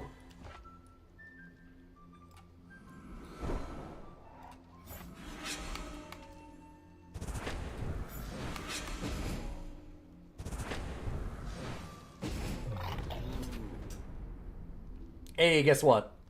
Guess what, guess what, guess what? Muck, muck, muck, muck, muck, muck. Good game. This deck is very, very fun when it works. I wouldn't say that it works all that often, although I did just gain a rank from it. I don't know. I'm ham sandwiching the fuck out of this.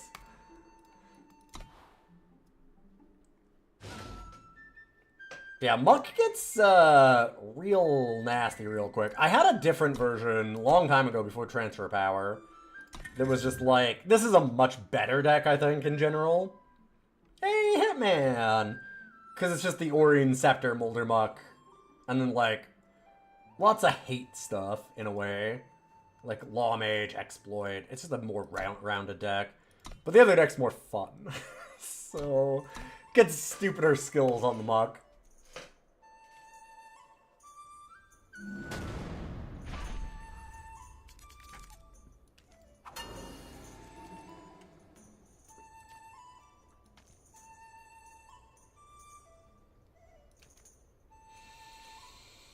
Yeah, I'll keep.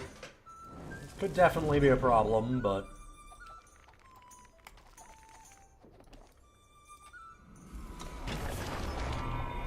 like 1 power and it can be reasonable, especially depending on what we get off of the Scholar. I can break in anywhere.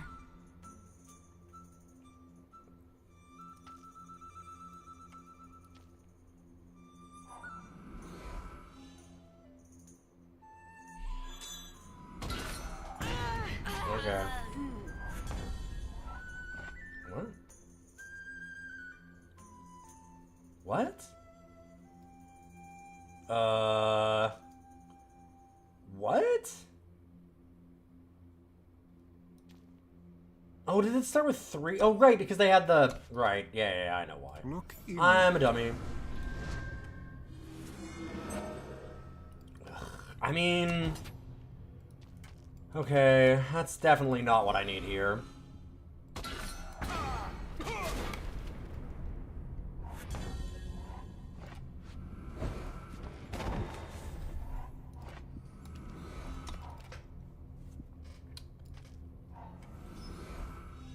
No, we ran this knowing that we'd probably get screwed on power. And I've been screwed on power. So what do you know? Shocked Pikachu phase. Yeah, ugh. This is, looking bad. We will bring them to us! Ah!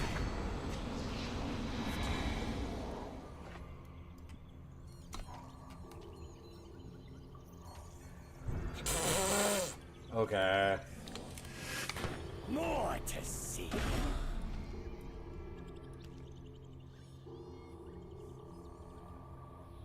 Should probably get rid of the Slame. Yeah. And obviously, you don't get rid of these. And I think that if you're thinking about this reasonably, you'd kind of understand right away that I'm transferring to the mug. Learn this lesson well. I can technically grab a muck off of that now.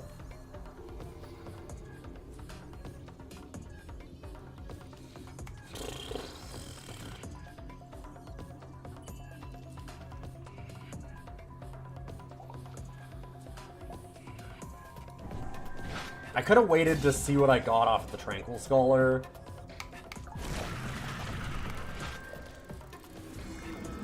I think I'd rather do this. And I'm not going to attack because they honestly might have a save the day. I've got the perfect And if they can crack the Aegis on this first, that's a problem. Good lord, where are my power cards here? And we're still okay. Wildly, because Muck Scepter is just stupid.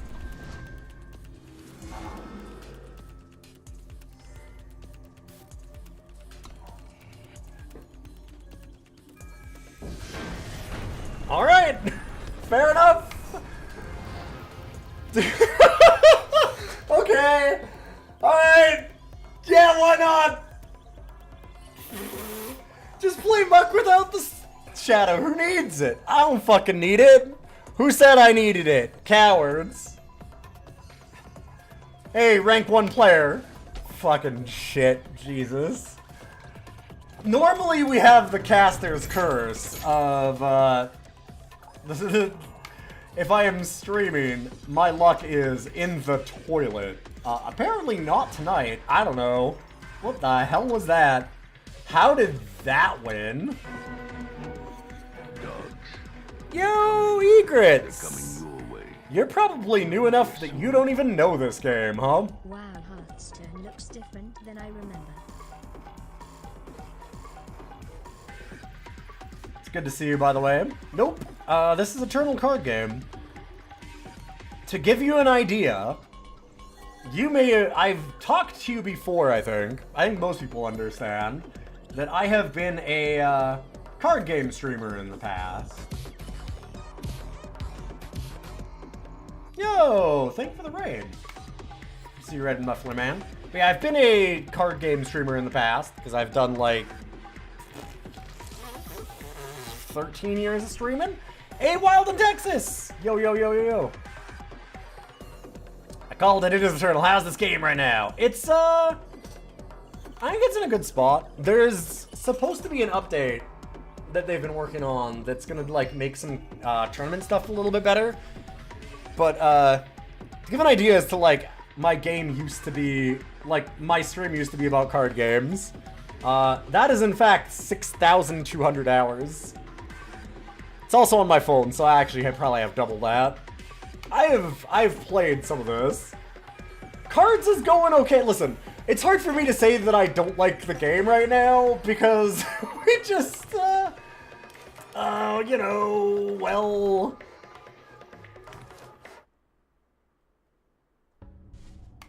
Well...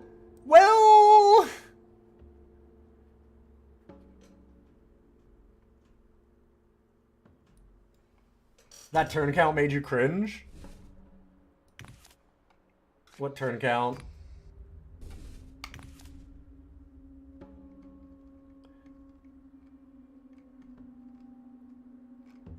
Like 9 turns? that's too long or something, or too short?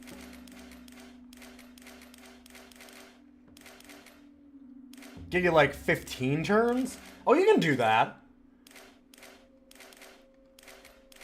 You can do that. So this is Magic the Gathering Hearthstone. And that's reductive, but it very much is.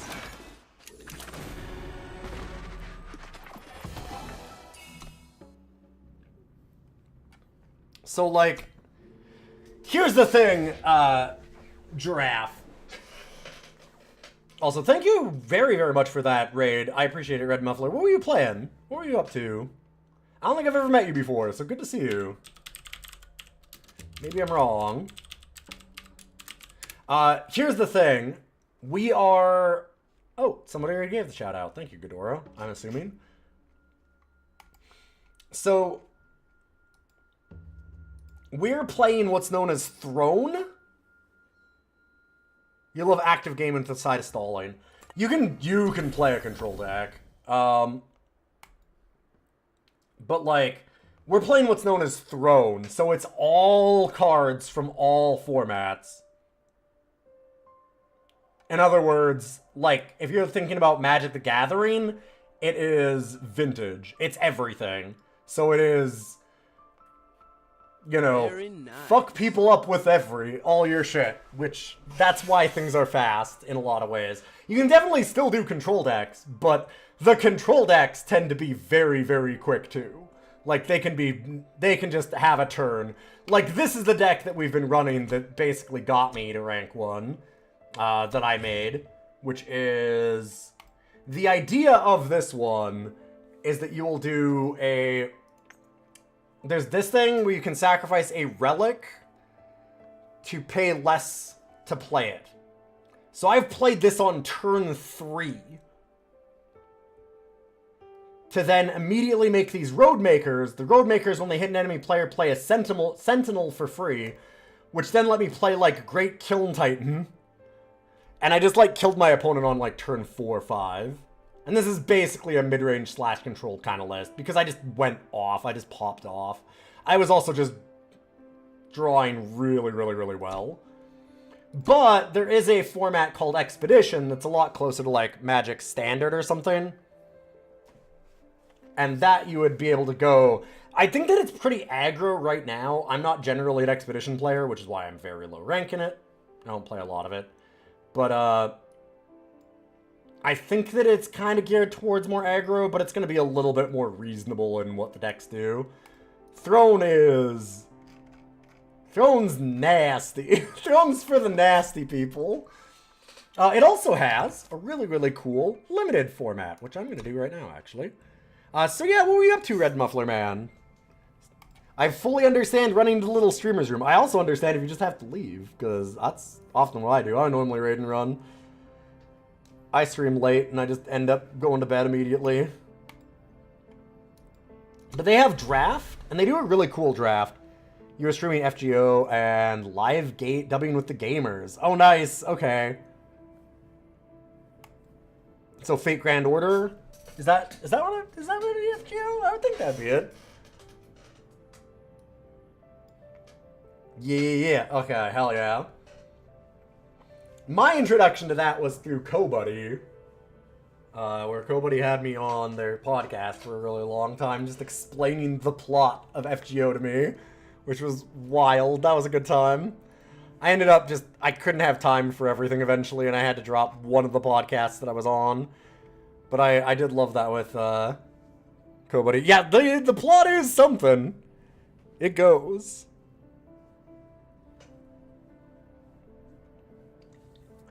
Eventually this red guy's gonna boot up Melty Blood again. Every time that I want to try and do a fighting game, I break my hands again, so I just kinda can't.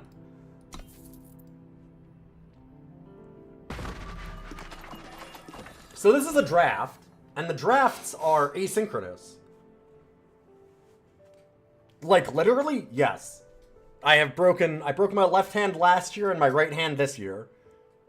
Yeah, of course, Red Muffler. Yeah, have a good night. Yeah. No, I quite literally... So I broke... I broke this hand last year. I broke this middle finger. And I have a gore photo if you really want to see it. It's somewhere in my Discord still. Because I went bloop and bent it straight sideways. Oh, why is that not showing rough cuts? Oh, here, I can always do this. There you go. Bam. Actually, I don't think I have a command for that in my bot. But, yeah, like, I bent it almost fully sideways.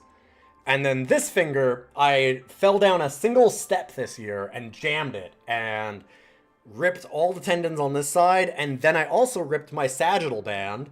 So I just, like, less than a month ago, got out of this.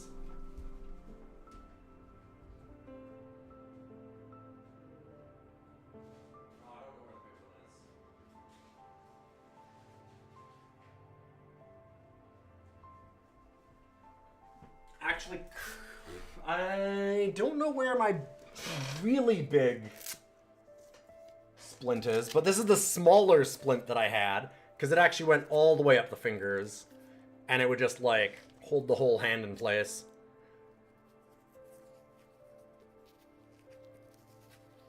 So, yeah. The year before that, I had my gallbladder out, because I had gallstones for 8 months that they didn't know what it was. And we were, like, just running through tests forever. I have not had a great time, health-wise, for a long time. My thing is that, it's not just luck for me. I have... My joints are... fuckered. This is... Look at the middle finger on this hand is still mostly broken. I still can't, like, squeeze a stress ball hard. I'm slowly... I just barely got out of that brace. It's been... Yeah, I'm on 6 months of recovery now for it. And I can just barely squeeze a stress ball kind of thing. And I can still bend it backwards that much because my joints are so flexible. I can't squeeze, but I can do the other way. It's because I have EDS, Ehlers-Danlos syndrome. So all of my connective tissue is real weird. And I also have extra stretchy skin. So I don't want to, like, I can pull all my joints, like, way out of joint. I can do some wild stuff, but it's really bad for them, so I should stop. But yeah, so I just, every time that I, like, trip or fall or anything like that, I tend to break something or just look at it. And it also makes you real dizzy. So you're more likely to do things like trip or fall.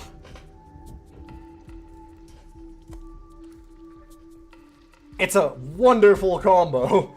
It also gives you, like, heart problems, so when you stand up, that you trip and fall. It's an incredible combination of, like, all of these things that make you trip, and, oh, if you trip, you're going to break something. Which is very fun. In any case, so yeah, as you'll notice, this draft didn't go ahead. So it's got an asynchronous draft, which is really cool. If you know Magic at all, the way that this game works, too... I really, really, really like this game. Even now, I think it's a fantastic game. It's not end of life, but it's kind of feeling that way in a way. You know, the big card game boom kind of came and went. This is a smaller indie game. But I always liked it the most out of any of them. And I'd like to keep going. I went back into it because of the promise of, like, there being a big update soon, question mark, of tournaments and stuff being able to be organized a little bit easier for people like me. Would the servers just die? No. It is, this is Direwolf Digital, who does a lot of board games and stuff. If you know, Clank, have you ever seen, like, the board game Clank? They do all those also. They do a lot of tabletop games, too. And this is definitely, like, their baby. They really like this game. And I think they're right. It's a good game. It's a really, really good game. The way that it works, though, is it's got a system that's between the, like, Magic, oh god, like, their land system and, like, a Hearthstone kind of thing. In that you don't have land, you have power cards. You don't tap them. You don't use them for a turn. It's a threshold system. And what I mean by that is... Real quick. We're going to do basics. Basic stuff real quick. Let's look at a deck. So if I get this deck, you have, like, this costs 2 and 1 justice green. So what that means is I need to have 2 total power, and 1 of them has to be green. But if I have, like, say, 4 power,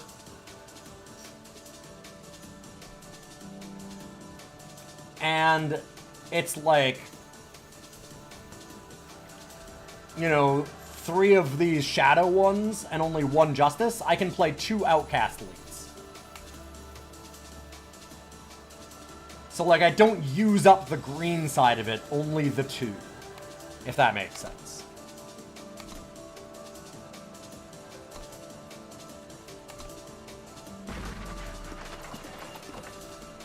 Magic Foundation with Hearthstone's modularity. Yep.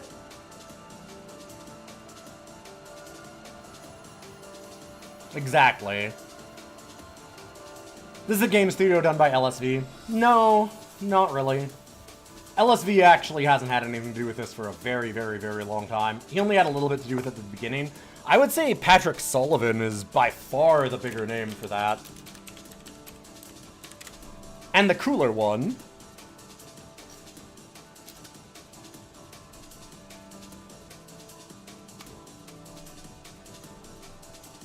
He did have a bit at the beginning, but he got out of it pretty early. LSV was only in Direwolf for a little while.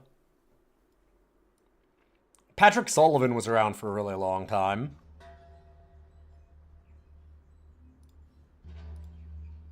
But yeah, there were some Magic, like, pros and stuff that they had, and game designers. They got some really good, talented people on. So, alright, so we're gonna do a draft. I'm thinking... So, Cauldron Captain's real good. Snoke Peak Eagle, the Sneagle, is always nice. Oreen Scepter is a constructed bomb, and it can be good here, but I think that this format's kind of just limited on removal anyway, so giving it Aegis is less important than usual.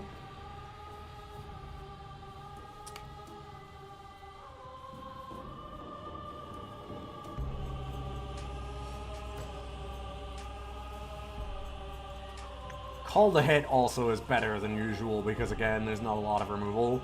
And Inscribe is really strong. So you can play it as a power card instead of as a actual card. And a Sneagle, though.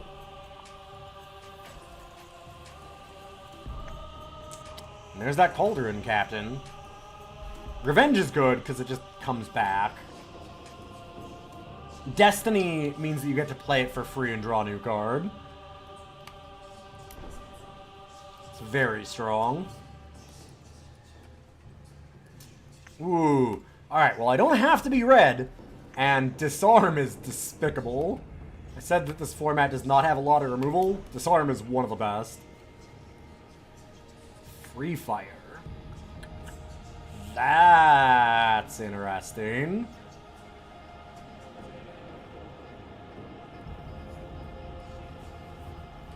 So they also did, like, some cool redesigns for Magic stuff. It's basically Magic, but updated for digital stuff in a lot of ways, is the way I describe this.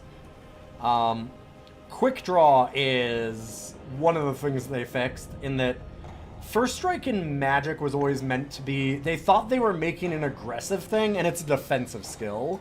Quick Draw is an aggressive skill, because it only does it on attack.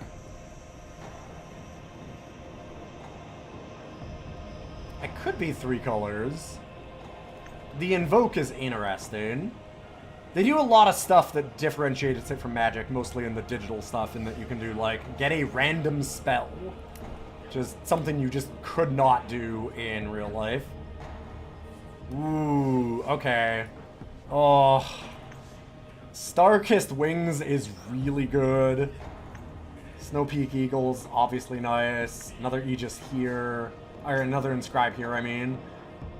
But I think that we have to eat our vegetables and grab this, because then we could just go in all the colors. Or we're more likely to be able to. Find the moment's nice. I like that. Okay, I will take 2 of them.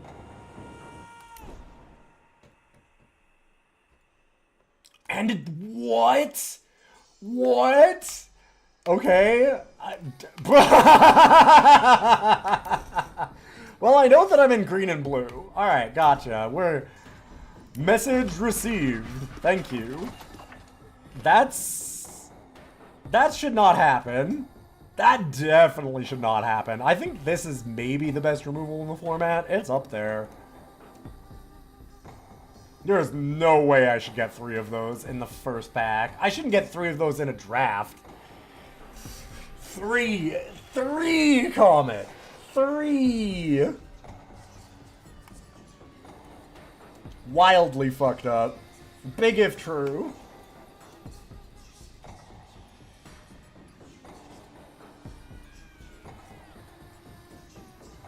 This pack is so shit for us, though. I guess it's just a 3-3 for 3. I don't really need Hold Under, which I have played quite a bit, because again, this format is bad for removal. Doesn't mean you can play it off the top of your deck, so sometimes you get to draw it and get an extra card. Ugh.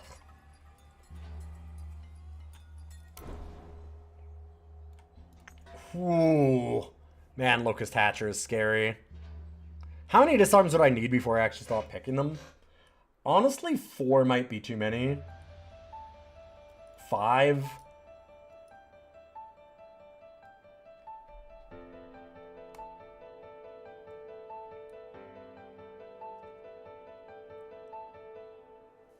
Ugh. I don't really want to grab a red card, because we're so obviously in green-blue. I don't love Svetcha's Faithful. I know a lot of people really like this thing. Like, when you attack, it gets +2/+2, so 2 cost, 3/3 is, like, good. Especially if you can warp it, but I can never warp that thing. And we're not super aggressive. This is not an aggressive card. This card is despicable, but I'd rather just pick things that are good for us. There's one that's very nice.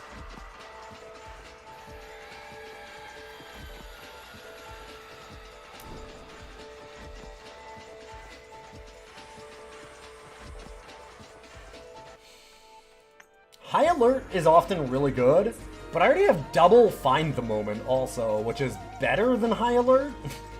So we're just... This is the problem. I like got everything I needed in pack 1, so now I'm just like, I don't know, what do I even get here? Steadfast Paladin can help us with like a Svetcha's Faithful, I guess? I don't like Spell Strike Sorceress. It's way too hard to play enough spells to make that good. I guess we do this. And these are all terrible. This, actually, though, as a top end, is like... It's 7, so I mean, obviously... But, at that point, you're almost certainly going to be able to attack and get a 4/4. And then every time that you scout, you get to do it. That's actually real despicable. There's some very good things you can do with that in this. Yeah, Snowmass Jotun is... fine? Question mark? Camp Surveyor, same kind of thing. Shift is interesting. You can play it for cheaper, but then it just, like, phases in after a few turns. It emerges with the ability to attack and being unblockable. Well, we got some defensive cards. I guess I could go with that. That's fantastic. More fixing.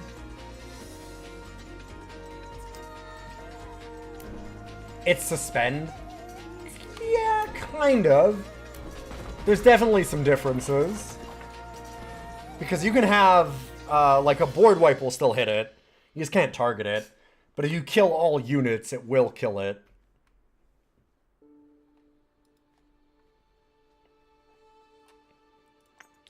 Pioneering Aviator is a lot better than Spell Strike Sorceress. But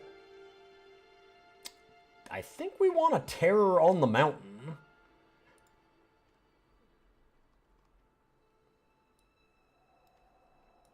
This thing is such a bomb in this format. I'll still take the Terror, though. I mean, okay, I guess. God, there's also Isolate. With the Disarms, I don't need an Isolate, but sure, why not? Let's just Terrorize. I will take another Aggressive Son.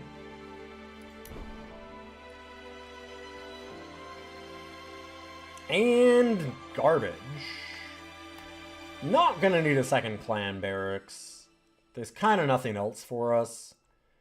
I don't think that we're gonna be playing both a Splash Red and a Splash of Time.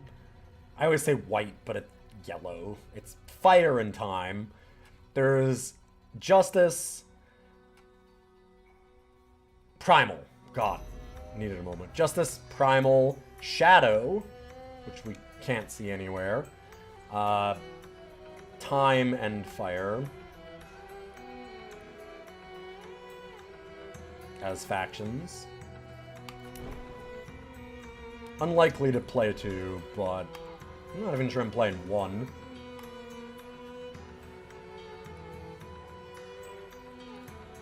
Yeah, alright. We've gotten so much fixing. Well, some real good time cards here. Corrupted Behemoth is disgusting. Devotee of the Sands is pretty nice. I might take this. We don't have to be Fire.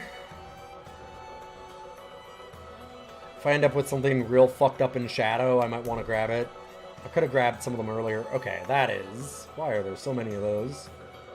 Weird. Take the Teriax, I suppose.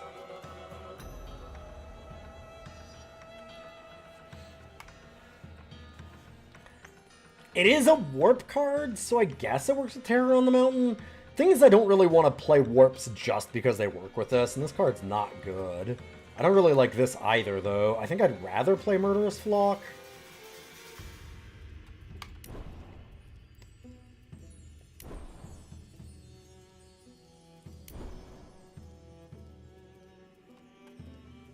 Okay, Fend Off is actually kind of interesting. Just for the scout with something like Clan Barracks. Face of Betrayal. Neat. Not good. Not for this format. Teriax Mount to give something flying is real good. Another very good removal spell, but defensive again. And I got all those disarms. I'm good. Yum yum. All full up. We kind of nailed that right away. I think that I'd rather have the mount. Gold-plated revolver is... Oh, no, that's not the one I was thinking of. Yeah, this card's not very good. I'll take the mount.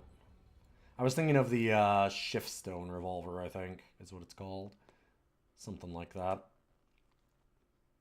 Okay, probably don't want that. Probably don't want that. Don't want that. I'm hoping not to play this. I definitely do not want to play that many Snowmass Jotuns. Well, another removal spell, and one that is proactive. They don't actually have to attack us. This thing is... I remember being like, is it that good? This thing's fucking disgusting. It's the reason that I'm like... God, where actually... I ended up at 5 at first in the sealed right now.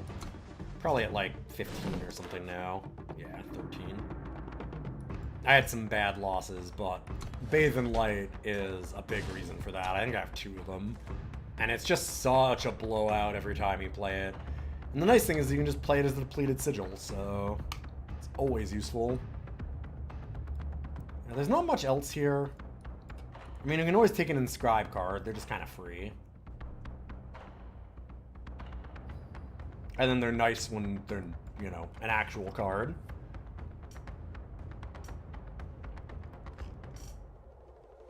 I wouldn't mind some, like, proactive type removal, though. If there's something that's just on the field that's got an effect that I need to get rid of, that's not going to attack me, that's nice. It is a splash, though. It might just be Scale Hide. That might be the right thing to do. Huh.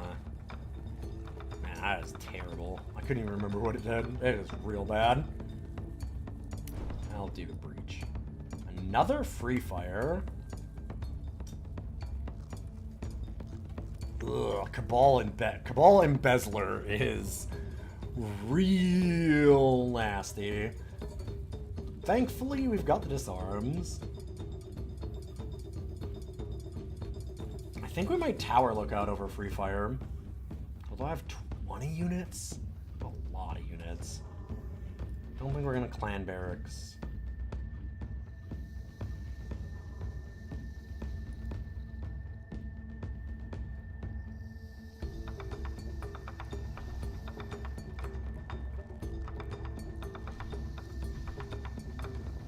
Wait, why did so many of these come back into the deck? I thought I got rid of those. Weird. No love for Learn to Bite.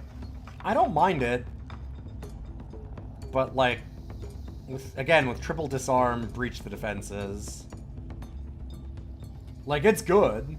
Learn to Bite is really nice. I just don't know that that's... Okay, wait. What is... I swear I clicked on some of these, right? What is happening?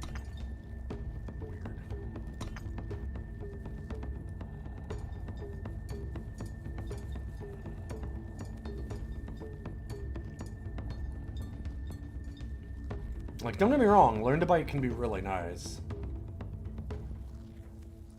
I just don't know that I would fit it in with everything else that we have. I'm guessing Cauldron Captain comes out, and I maybe just run, like, a Free Fire and Breach.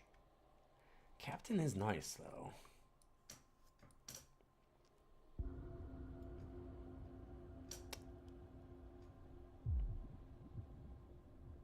I just have a few, like, Onslaught things, so I wouldn't mind getting Tower Lookout.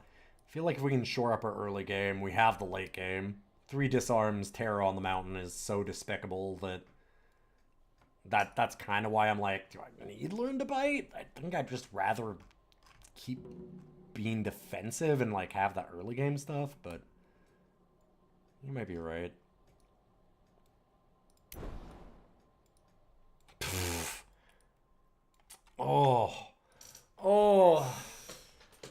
Versus Last Light Refugee, my beloved. Last Light Refugee is maybe my favorite common unit in this set. It's up there. This thing is so good. Hard to block, great blocker on the other side of it.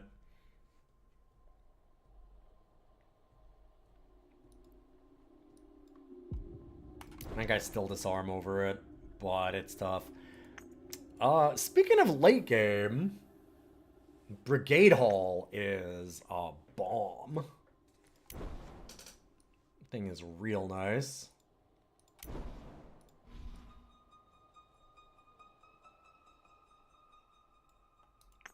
Shiftstone Sniper, that's the one I was thinking of. Probably not running it, but... Well, if I want to, I've got him.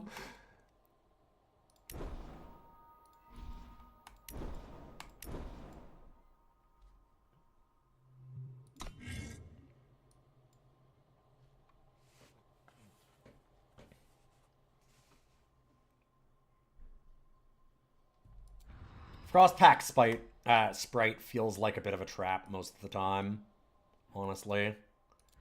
Don't need that.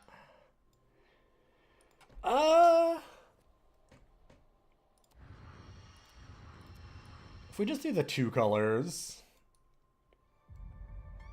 It's a little light on playables right now. But I've got to imagine I can shore that up. 'Cause how many units do we have? 16? So we want to add a couple, for sure. We'd want a few more units. Although, 17... Counting that.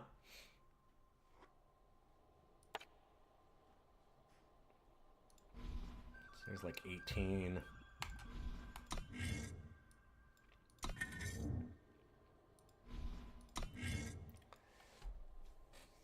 So this would give us 17 power.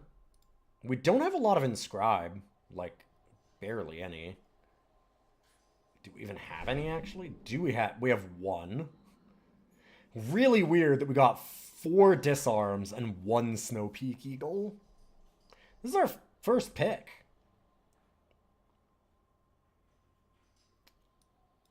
Wild. Am I get rid of Belligerent Yeti? Like, this is not a good card.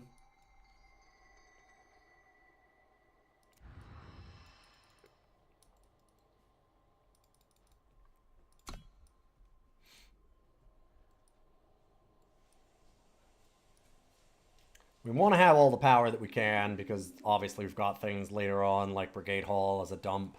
We've got all the Terrors and the Snowmass Jotuns and all that stuff. Yeah. Yeah, I can see that.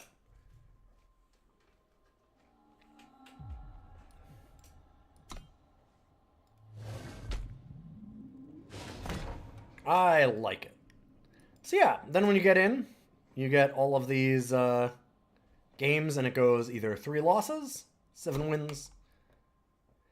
It kind of feels like a lot of Magic Arenas stuff after this came out. Like, they changed some of their asynchronous drafting, and it always felt like they copied some of the things off of Eternal. I don't know if they ever cared enough, but it felt a little bit like that.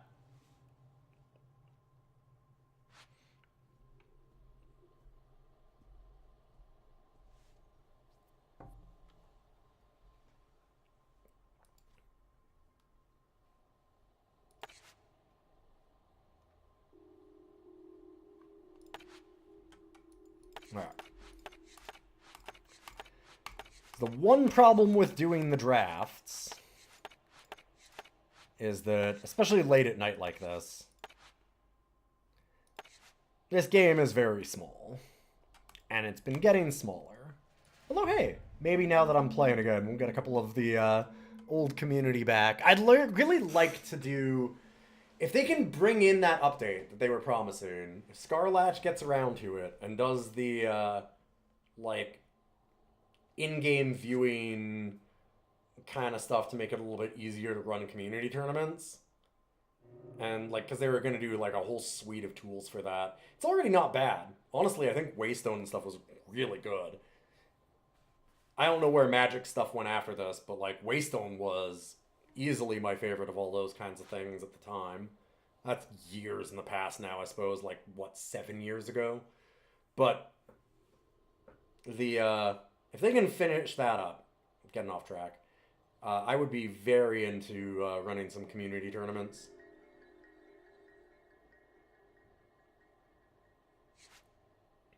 Like, I was really kind of sold on that. I was like, you know...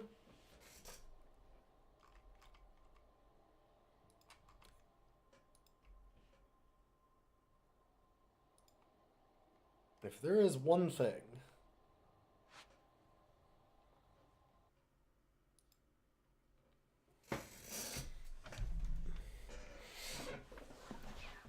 that would get me back in, I'd be able to actually run stuff like that with a bunch of friends. You'd love to play in some tournaments that got that function out. Yeah, you did them before, but it was always a bit of a pain, right? And you couldn't do, like, a lot of custom formats and things like that. I always really, really wanted to have the ability to do, like, they did essentially, like, what a Commander kind of format would be, is, like, special events a few times with, like, their hero characters. And I would like to have the option to have actually made decks for that. I thought that'd have been cool.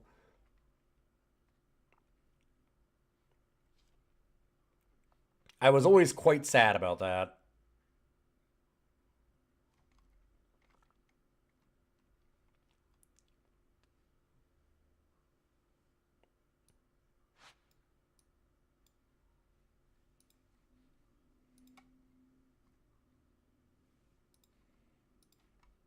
All right, come on. Give me the game.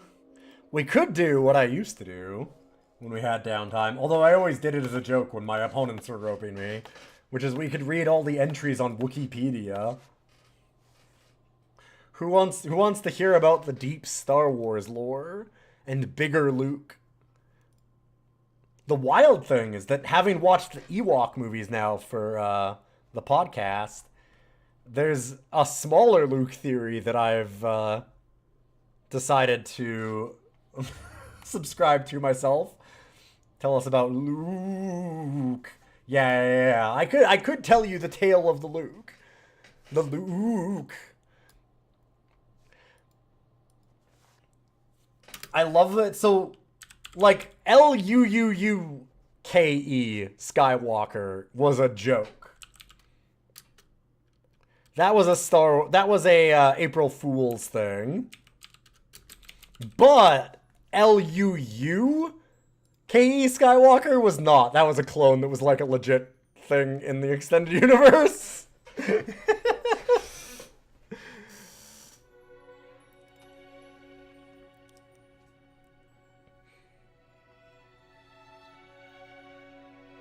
Or maybe not?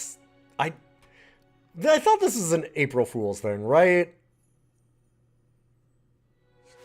Yeah, okay, it was. Apparently he gets a time machine and goes... Okay, here, let me just read it. You need to know the story of Luuke Skywalker. Luuke Skywalker? Luuke Skywalker was a clone of the Jedi Master, Luke Skywalker, who died in 9 ABY, created by Grand Admiral Thrawn to serve as his agent in the galactic community, which the Admiral controlled secretly using a legion of clones to replace prominent people. After warding off the lost tribe of Sith when they emerged in 43 and 44 ABY, Thrawn's first clone of Luke, Luuke Skywalker, retired after serving Thrawn since the original's death. Luke was replaced similarly with Luuke, who inherited duties as the Grand Master of the New Jedi Order and a significant political persona. Luuke would go on to assemble a clone army comprised of the clones whom Thrawn had made over the decades. Working with another clone, Streen, with a bunch of E's, Luuke devised the time machine that he used to attack the galaxy during the Clone Wars. I fucking love Wikipedia. So good.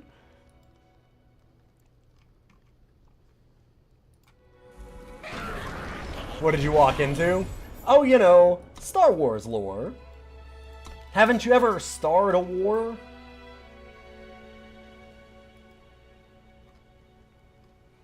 I mean, at least Luke Skywalker with the 3 U's is an April Fool's joke.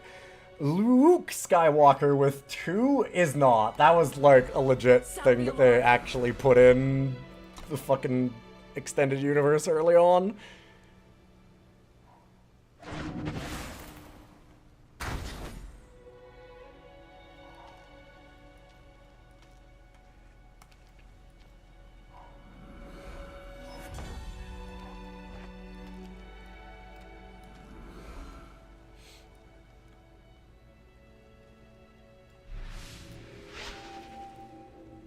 I'll just play it normally.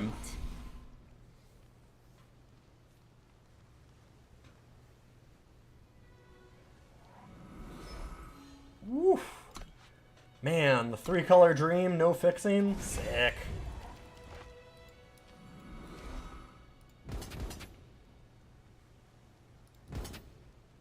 Yeah, I mean, if they kill this, whatever. Sound the alarm. I do not need to pay to ready my units, I would say. Wait, what? And it worked? Oh, they're playing every card. Oh, fuck off. That's so amazing.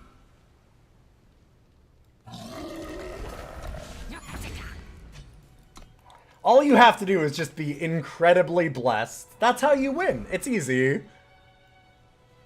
Just be the most blessed person in all of existence. It's very simple. Come. I don't know, what's the problem?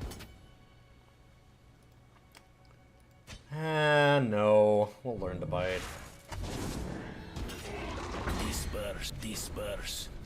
Yeah. Drafting with the mandate of heaven. Exactly. Good lord. This is wild. Like, this is absolutely beyond absurd. How on earth could they have reasonably done this? I mean, they couldn't have reasonably. It's unreasonable that they did this.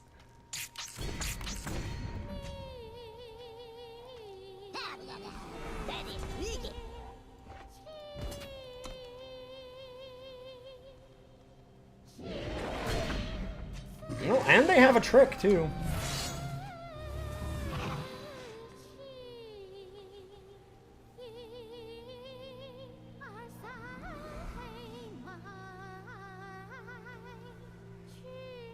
Yeah, they're playing way too many cards, also. Fuck. Get out of here! Oh, come on. Get out. Okay. Okay. Whew. We're still gonna win. Oh. Wow. What is happening? Why are they playing... Why are they even playing Time or Fire?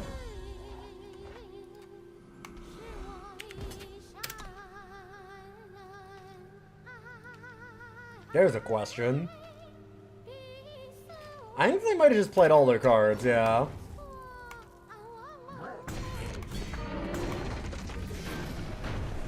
So, a key thing to remember, if you ever decide to draft, like, here's the thing, there's not a lot of people that play this game anymore, and there's a lot of people that wouldn't necessarily know how to draft, right? Like, if you're coming into card games, you wouldn't necessarily know.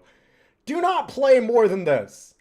Do not play more than this. You do not need to play all of your cards. You extremely do not need to play everything you drafted. Do not. Do not go over that. For any reason. Not 46, not 47. 48 is right the fuck out. Do not do it. Don't go over. Do not pass go.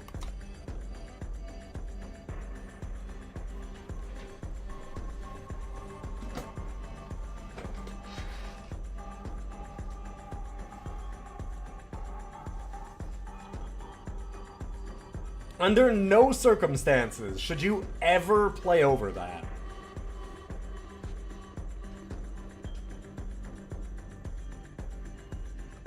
I don't know, I like to do the 41 special all the time in Magic the Gathering drafting.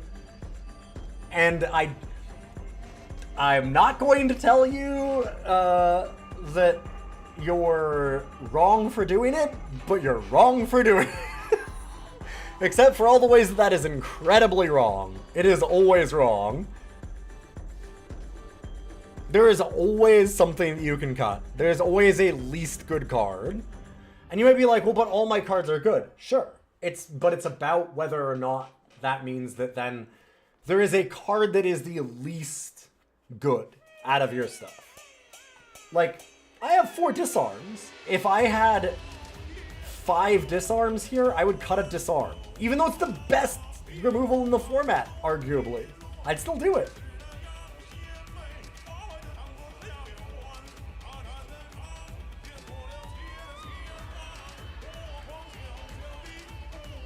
Or I'd cut something else. Like, there is a card that you do not want to get that's going to be the weakest out of the stuff that you have in your deck at the time. Playing only your strongest cards is always correct, and you're not going to convince me otherwise.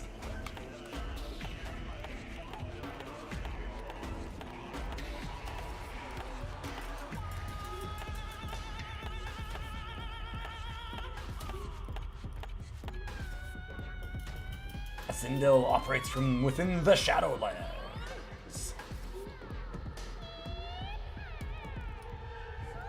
I wonder if Zindel's gonna come back.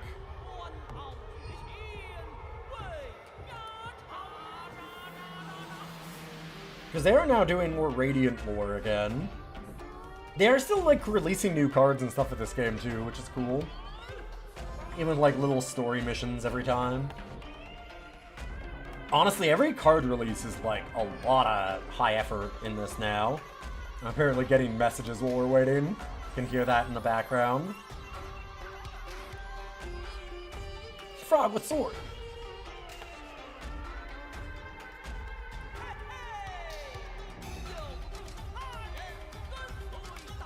Oh yeah, here's another thing that's very different than like Magic. The market. I have opinions on market at various times. It's really, really strong. When they added it, it changed a lot of the game, but it's interesting. Basically get to sideboard mid-match in a way. It lets some combo decks get really consistent.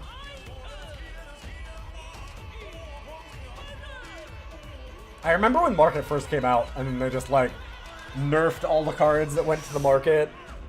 Like, that could get something from the market. And then they nerfed all the cards that could get something from the market.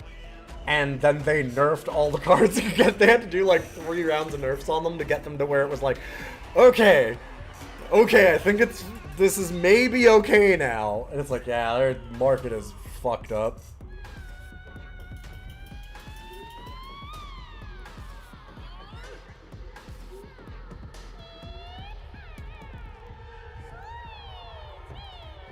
I love how long it took them to figure that out. Like, who remembers when, God, what's the time? Aurelian Merchant, right? Is the time one? It's now a 0-3, and it used to be a 1-4. It just got nerfed over and over.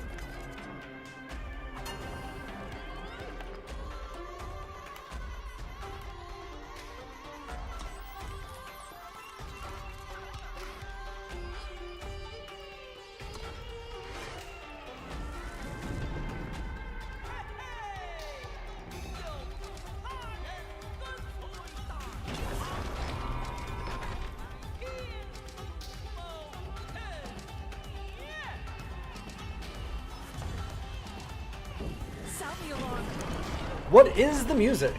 Hey, X-Rat! This is Nine Souls OST. This is apparently Our Passion is the name of the song.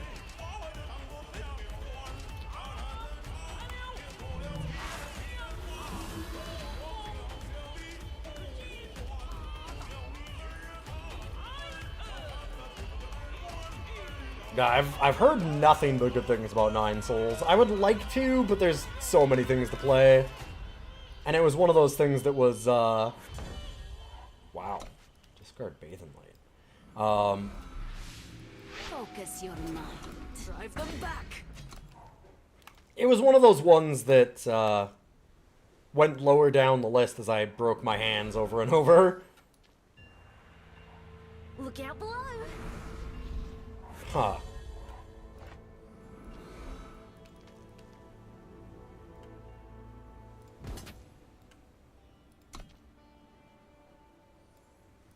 Drive them back.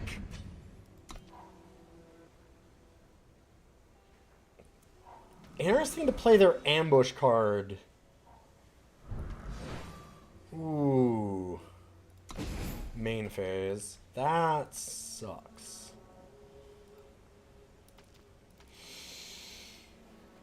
Ugh. Eavesdrop is really good.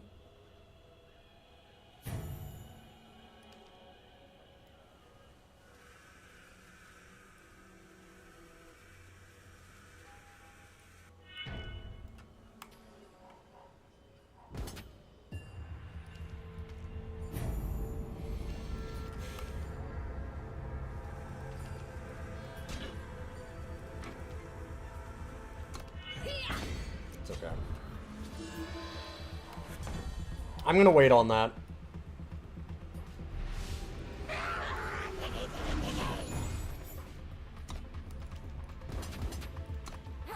Drive them back.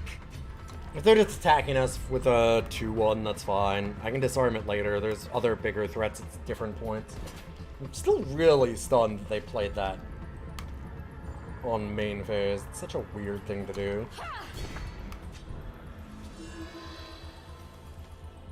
We're still winning this race. I'm okay with it. Drive them back. I will stand watch. For the You know, arena. I said I never get it, and that was a good hit there. Look inward to find yourself. Sure. I mean, again, I'm handily winning this race. I do not mind waiting.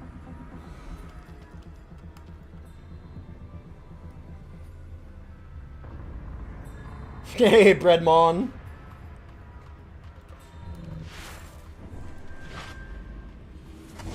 Should probably just change this. Definitely should have. I missed out on a damage, but that's okay. Okay, are they scooping?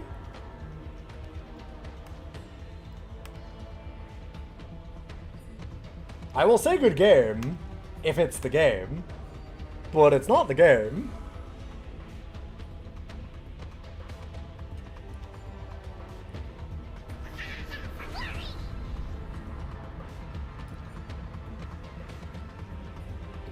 Uh-huh. Sure.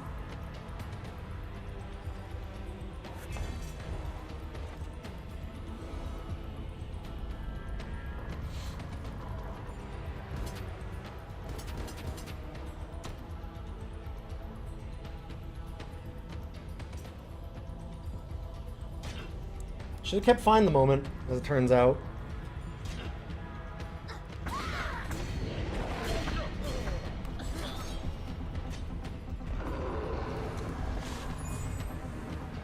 So this is now just a 3-turn clock.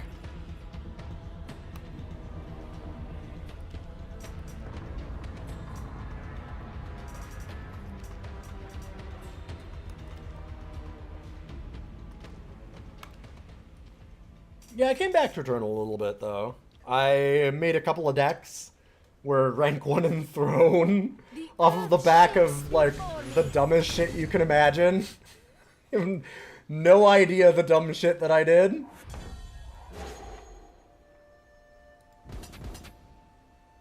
Actually, right. Like, right, we stun. I will say good game. It needs to be the game. You've no idea the shit that got me rank 1 tonight. Playing Muck without Shadow was a hell of a way to do it. I wonder if it still has me at rank 1.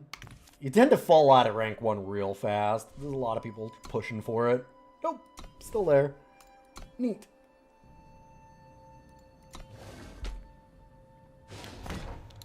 Oh, don't lay on the keyboard, buddy.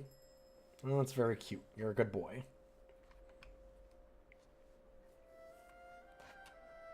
Rank 1 stream, let's go! Yeah, me and all the other Eternal content creators out there. I mean, people said that, hey, they said all of the Eternal content creators have left. But that's not true. There's still the cash giveaway, giving away up to $200 stream 24/7 streamers that are around. There's like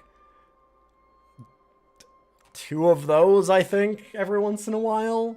That, like, put old stuff on repeat. So, you know, it's still around. God,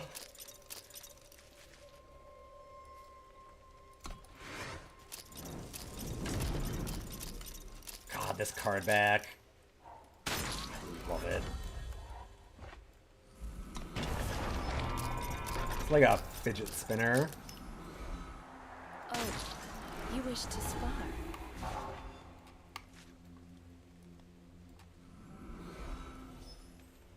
Sound the alarm.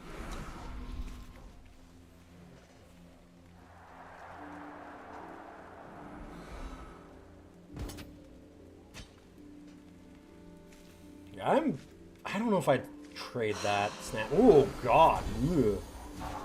That's pretty schnasty.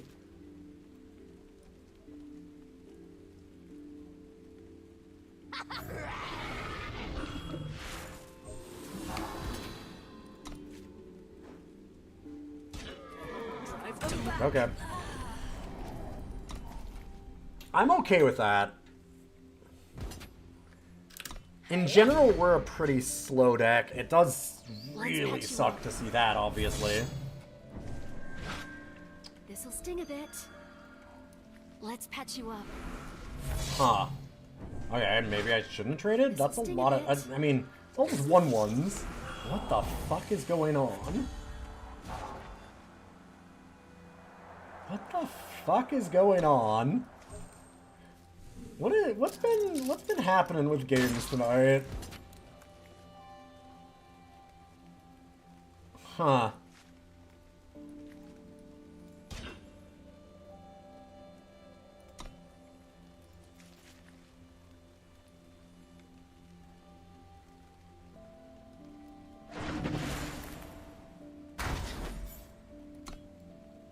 Bottom that, because we need to find power. Or I could just get another 7 drop. That also works. We should have a million years to draw, though, at least, because our opponent's just all 1/1 flyers. And there's that. If we draw 2 power cards in a row, then we're just winning easily.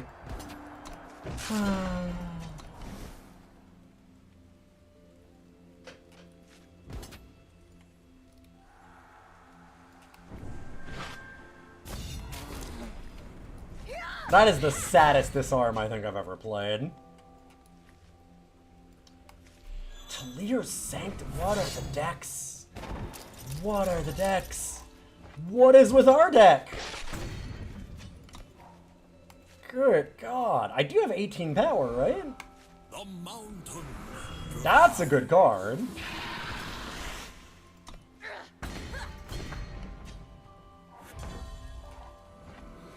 Jesus.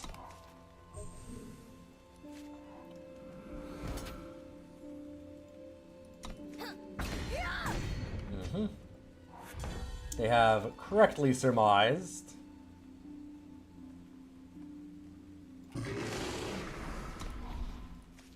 Yeah, this is brutal for 18 power.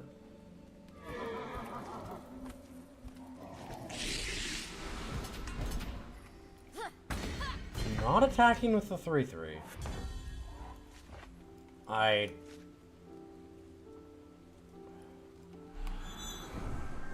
Oh, this is one of those ones that just hurts to lose.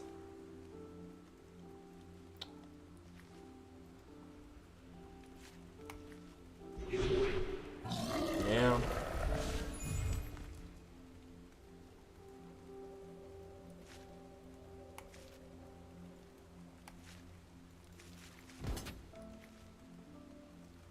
Why is that 3/3 not getting in there?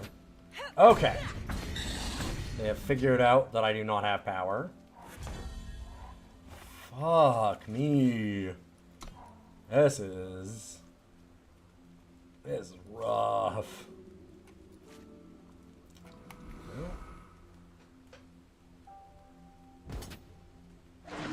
Okay, they have figured out that attacking is good when your opponent does not have any power cards.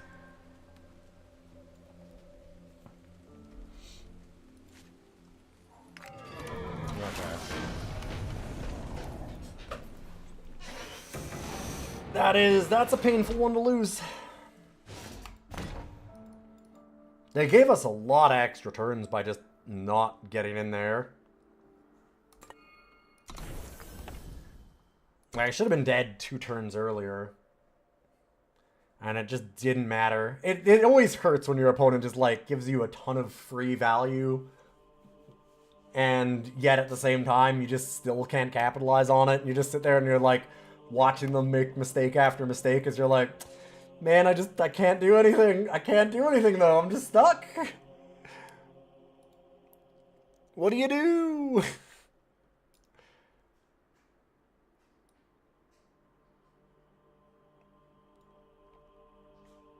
Oof.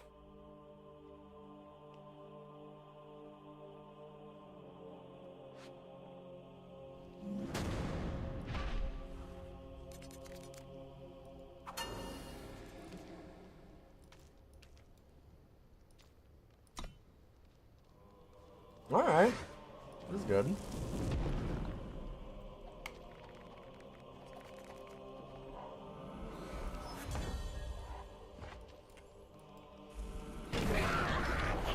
Man, this is a hand that does things. I like that.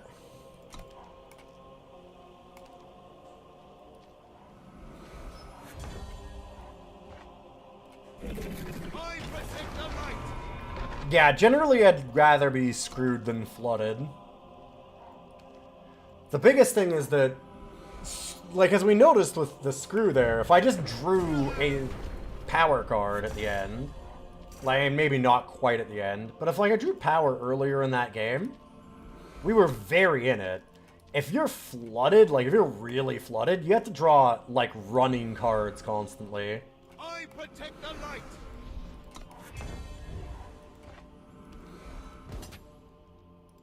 Yeah. You might as well wait.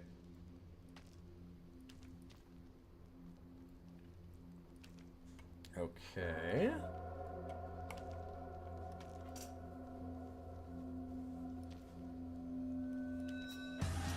I think that our opponent doesn't realize that it's their turn. There we go. Okay. So they have some kind of trick. We run.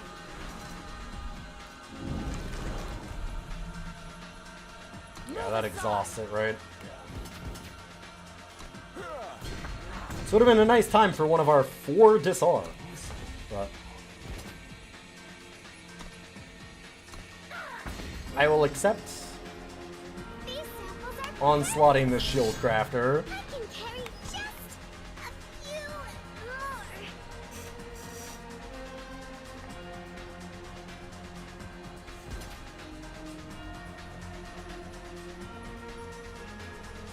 I mean, if they want to use a pump spell to kill a 2/6 like this, or that, sure. Like,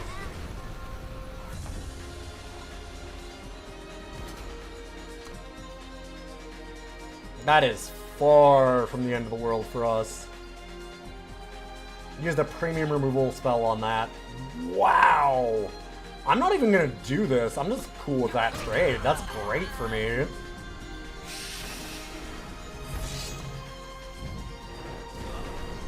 Dang. And I just get to keep a really good trick still? Oh. Hell yeah.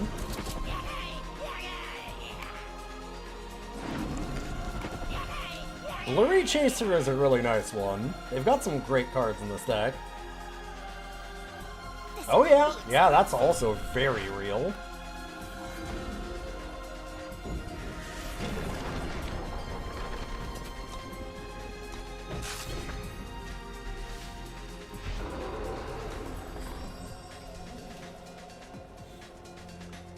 This time we do not block if they attack in. I hate to have to take 5 damage and give them the lifesteal, but we need to have Find the Moment up at least, if not Disarm. Yeah. And they do have something. Probably their own Find the Moment. Almost certainly. Ooh. Oh, yeah, okay.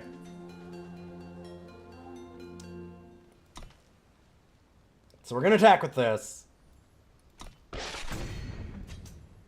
They attack us back. They try to find the moment, kill this. I don't find the moment back, I just disarm and get a 2-for-1.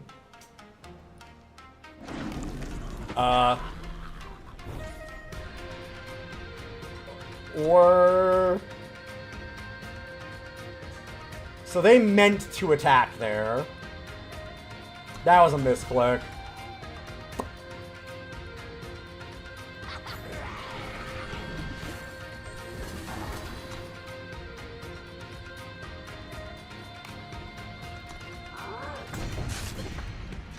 That, I feel bad for them on that one. That's just a misclick. It's really easy to do. I've done it myself. It's really, really easy to do. Okay. I mean, I'm not gonna find the moment. I don't need to disarm that. Sure. Push on to victory. I honestly, like, feel really bad for that. Because that's like a user interface thing that I've always kind of thought was a little bit gross. And I don't love winning that way. I think that we had a great play. Like, I think we would have blown them out. But, you know. Huh. I don't even want to say you fight with Kurt, because that just sucked. I feel bad for them on that one. I wish I could show it. But basically, when you click, it'll have each side. It'll be, like, right down the middle will be an attack, and then the other side will be use the skill. And it is super easy, like, especially on mobile, to just, like, double-click the use the skill. I've done it so many times. And that's a feel bad.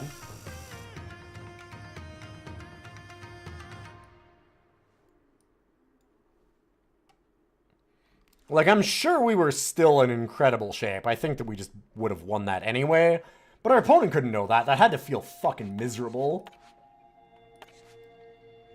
Like, if you're that opponent and you're sitting there on a find the moment, you've got to be feeling, like, not necessarily good, but at least, like, reasonable.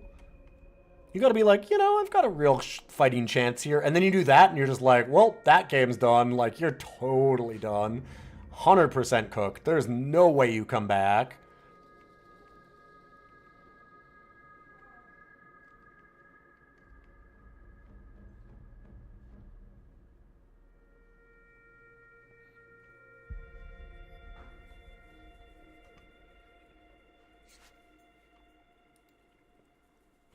Yeah, that's,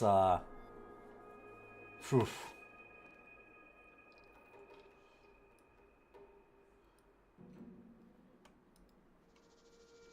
Like, I like winning, but that's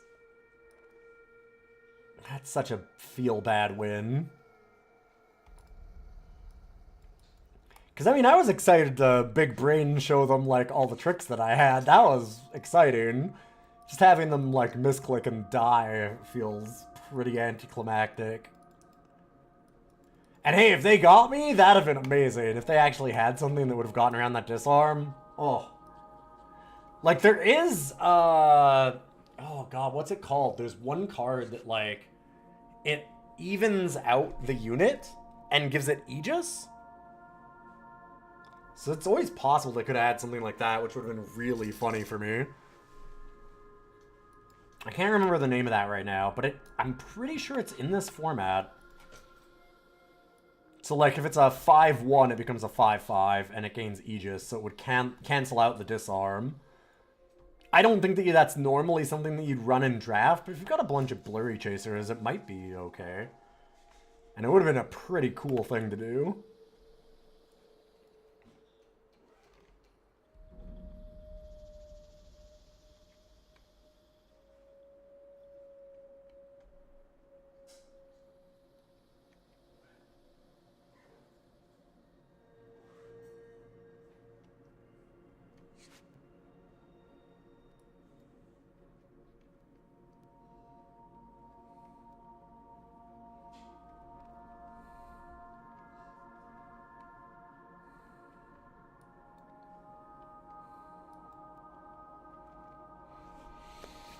Oh, I don't think that's in the format, but some sort of Aegis might be.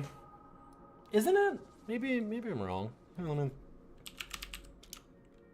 I don't really want to back out. Let me see.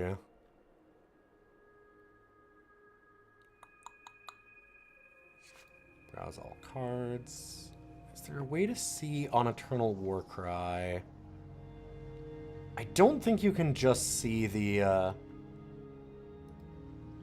Expedition. Oh, no, you can't. Okay. July 10th, 2025. Sweet. Apply filters. Let's look at... Man, Eternal Warcry is still such a great site.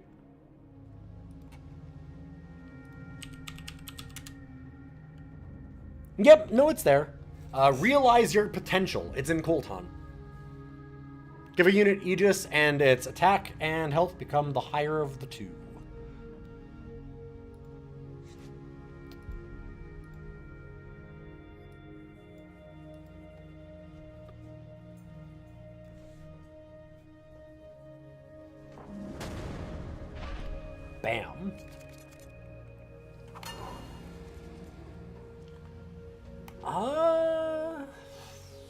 We need to draw some power cards. But we do get the shift here, scout. Hey, Kale. How's the Eternal? Great! Hit rank 1 on some very, very dumb luck in Throne, and doing pretty good in this draft. Had one game of real bad screw, but in general, I mean, I got 4 disarms, 3 in pack 1, so it's hard to complain too much. I had one of the dumbest drafts I've had in a while. And like I said, I just kind of got gifted a couple of games in Constructor before this. It's been good. It's been a lot of fun.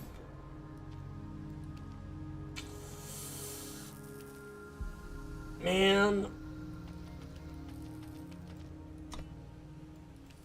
I'm gonna keep it. We can play everything but Learn to Bite and the ability on it. I protect the light. Man, Blurry Chaser is so good.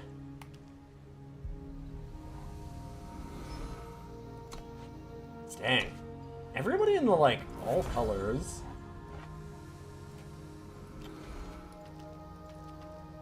Interesting.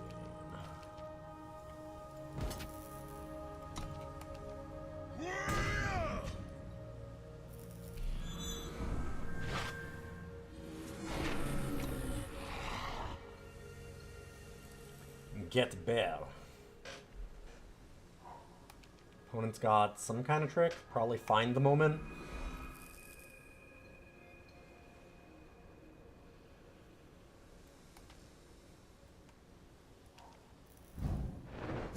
Sure.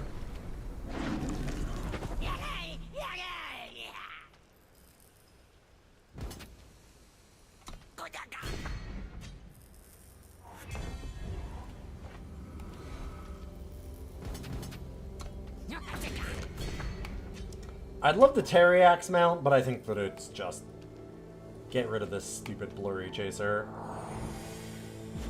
It is definitely just get rid of this Blurry Chaser. Invulnerable to damage. Oh no. Am I winning? Yes. Please find the moment. Please find the moment. Please find the moment. There's no way they should do that pre-combat, but it would be amazing. Yeah, right. I guess I'll just do this. It'd be nice if they had scouted one more time. Just waste all their mana.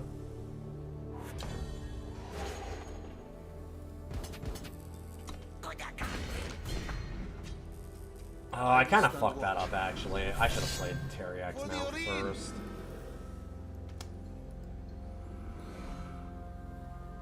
I missed out on the damage. Oh well. I was thinking that I want to play this last so that I can play the contract, and then I was like, wait, I have enough that I can just do that anyway. Whoop.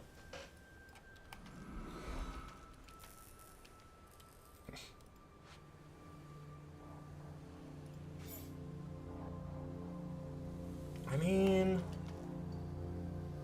a lot of things I could do here.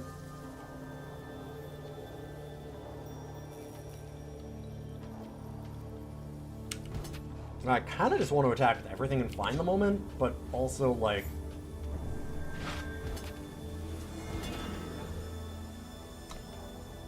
what do they do about this? I have, yeah, I'm like, I have just, like, so many ways to win this right now.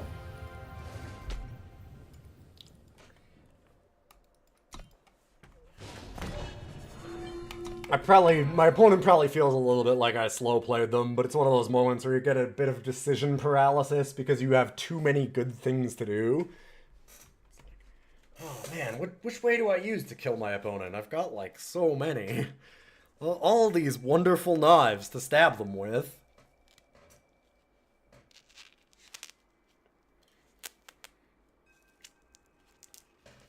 God, actually, Larian, do you even know this game either? I have so many people that are not, Eternal people.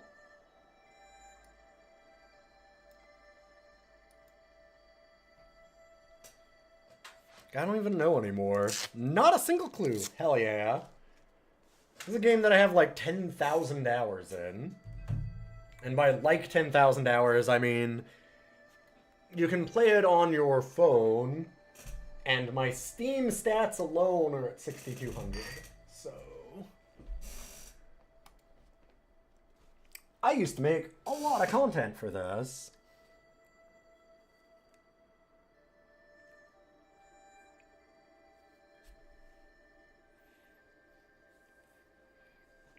This is actually the game that, not to bring up too horrible of a thing, of a moment in Eternal's history, but this was the game where I was like, gonna basically quit my job and become a full-time streamer if it kept going.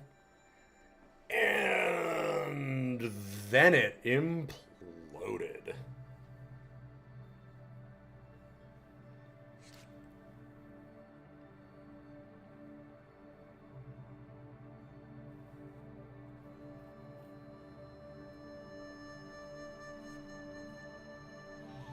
Like, it wasn't the game itself, it was the community that did. Which is the extra unfortunate thing. It's a good thing they didn't hold off a month or two to implode. It would have been more like 6. I'm not the type to just jump off of a cliff for content, but it was like, I was certainly going to start transitioning more and more to it. I mean, I was also just, like, a wedding photographer at the time, so I'd have just, like, had Tanya hire somebody to do more editing, and then we'd have just switched it back. So I was lucky enough to have that flexibility. It wasn't like, when I say quit my job, I mean, like, kind of transition away, like, hire some freelancers to do some of my editing side of things.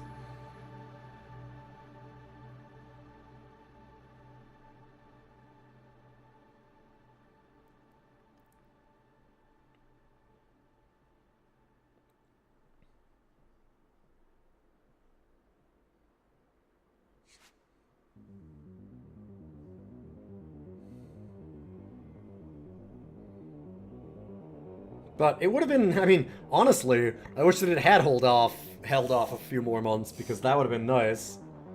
The longer that went on, that it was like getting all of the views and stuff that it was back in 2019, when they had the Cool Drops campaign and stuff and everybody was loving the game. Well, when everyone was hating the game as it was getting popular for stupid reasons, then yeah, it would have been better and better for me, because it was really good to have that many eyes on it.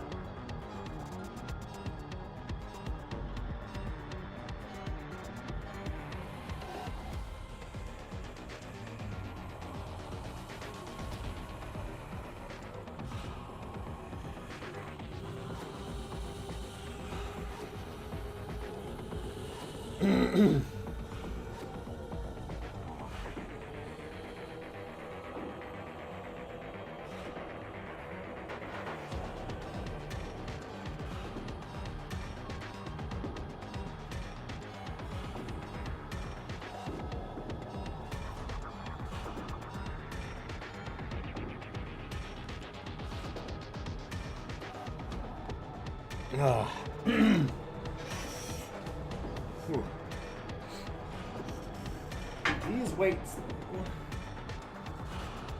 Also, the queue time, this is the longest queue that we've been in. This is also for draft, and it's really late at night. If I was doing ranked, it would still be like 30 seconds at most. This is a limited format, and it is a paid thing.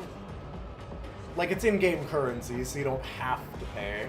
And this is a very generous game for it. But, sealed queues are worse. I found it to be the other way around, but it depends on the time of day, I'm sure.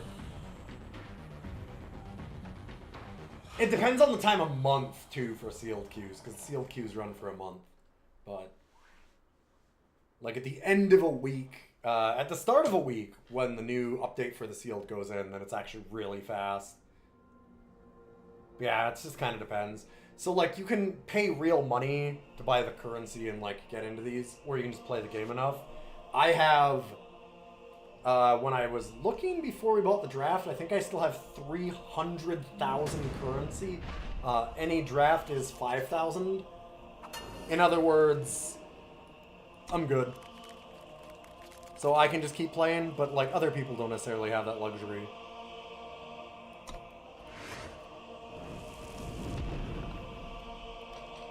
My in-game currency is listed in scientific notation. Not quite, but also not. Oh, I thought that this was the shift one. I should have played this first. Not that it matters too much since we know that this is on top, which is a really bad thing to have seen afterwards. Oh, it's so bad. But yeah, this is like it's a card game, so I mean, you're kind of looking like a Magic the Gathering style thing in a way. Ah, there's the Svetja's Faithful I know and love. Off the top is a 1/1. At least we get it out of the way so I can hopefully draw more power. Hit me and I bite back.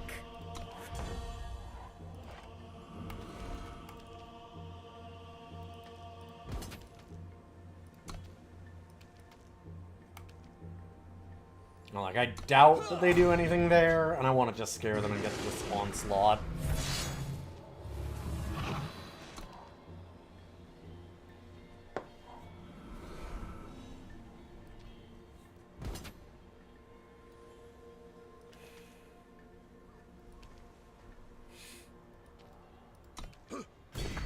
Yeah. Kind of figured they didn't have anything, because otherwise they would have attacked Kira. But did I really want to take that chance? Not particularly.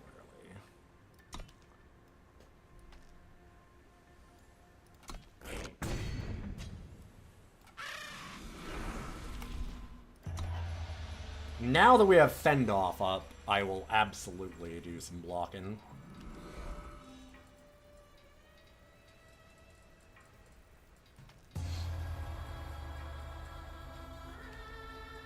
Ugh, ugh, ugh. Gross, vomit, puke, disgusting. God, Horn of Plenty is so good in this format.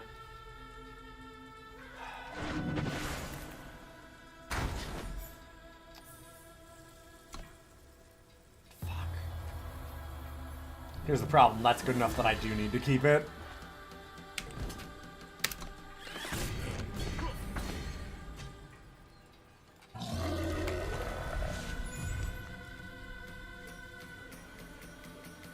I'd love to draw power cards so we can do Instigator and Hold Up Disarm. There's no way that they keep attacking unless they have something really wild. They could, if they pass, especially if they attack first, we know they have a Bathe in Light. Like, if they, honestly, if they just pass without attacking is the better thing to do if they have Bathe in Light. If they have that, I'm gonna be, I don't even know what I do at that point. Hard to play around.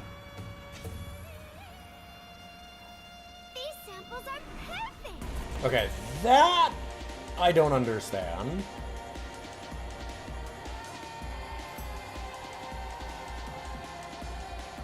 Because that should have been an attack and then play this for sure. That one's a weird one.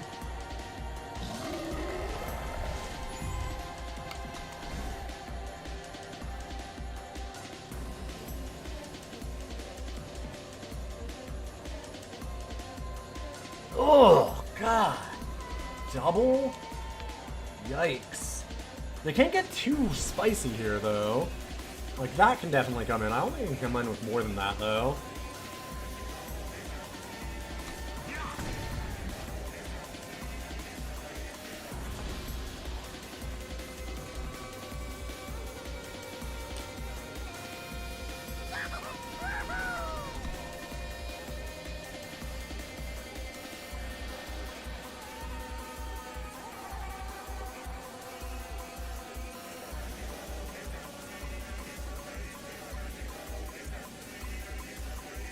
This'll only hurt a little.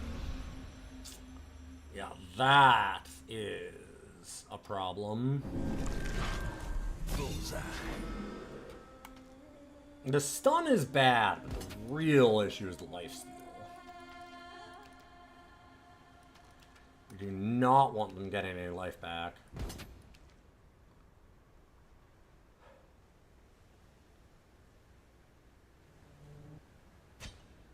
I would double block that.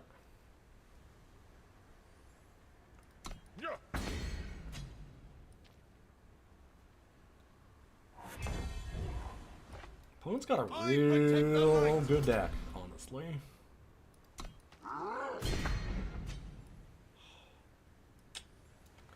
We're so close to killing them. 1 point of damage off. Yeah, and they're not going to attack with this. This is the real problem, because it's just going to be defensive.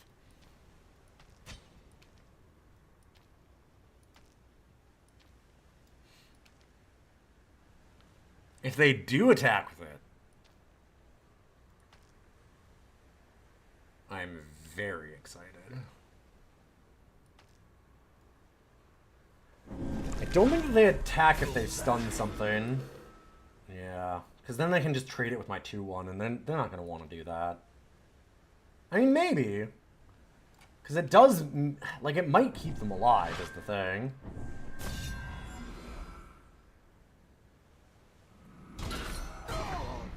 Okay. I actually see them attacking with it now. Definitely.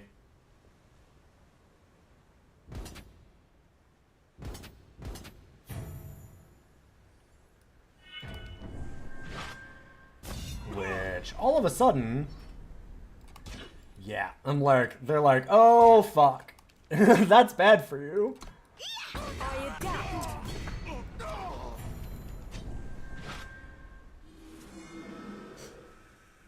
Oh, the disarms.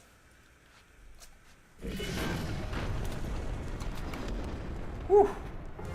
That was a good game. That was real close.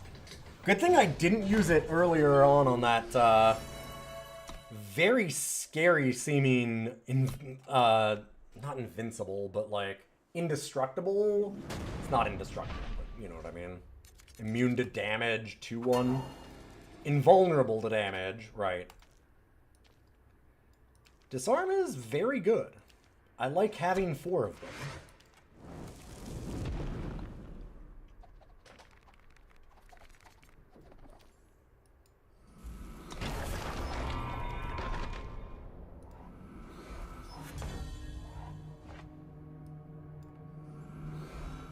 Sound the alarm. I'll play the 3-2 over the 2-1 every day of the week.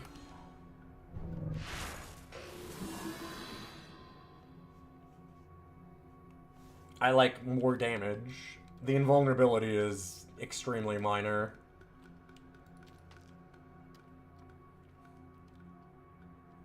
Especially in this deck, honestly.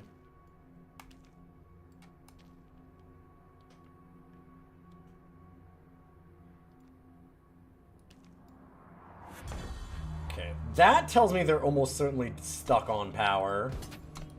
Because that card is really good, and if they can't pay the 5 is like one of the only reasons to throw it away. Which seems like a good sign for me.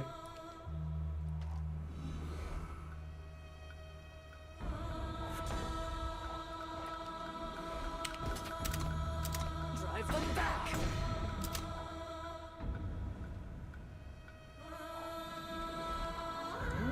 I mean, they're getting their power cards now.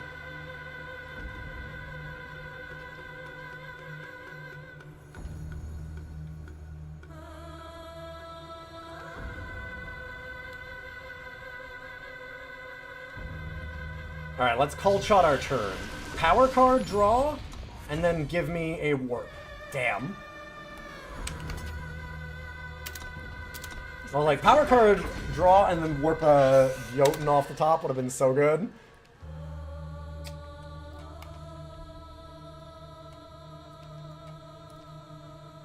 Okay, they're not slamming power, so... Oh, huh. They must have drawn a bunch of those in a row, right? It's the only thing that makes sense.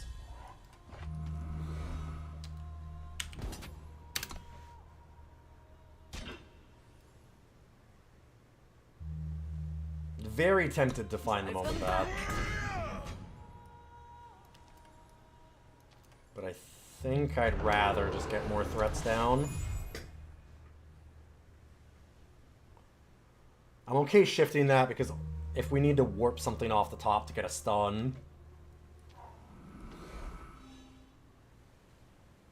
I need to have it down. Disciplinary Studies.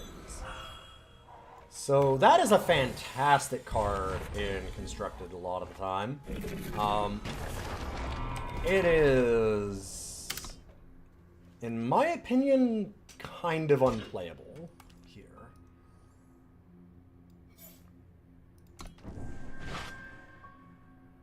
Ooh.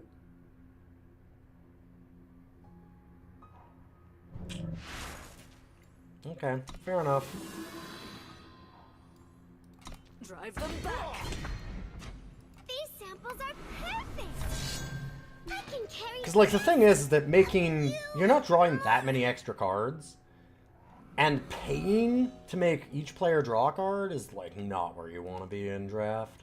Look inward to find. There's so few ways to get a bunch of draws and get that advantage.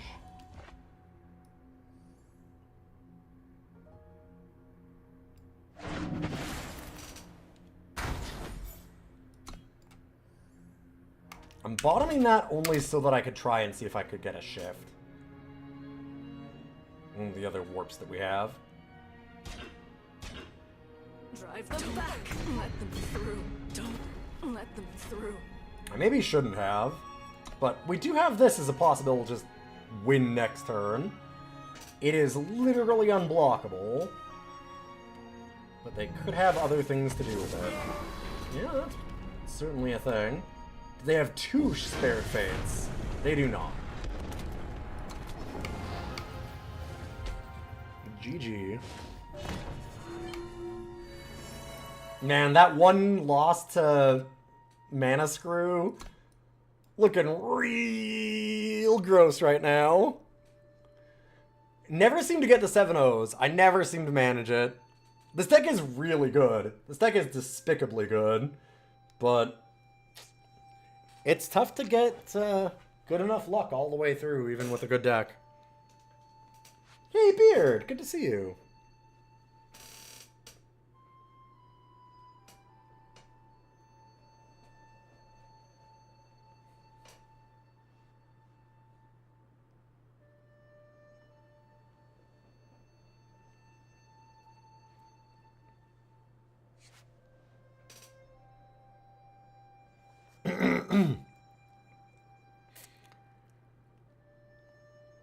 Seven O's are like unicorns.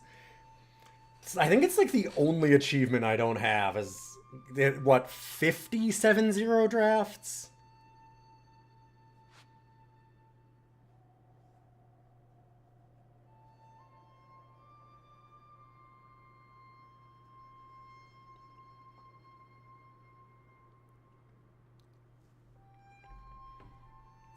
Yeah, it's 50. I'm pretty sure.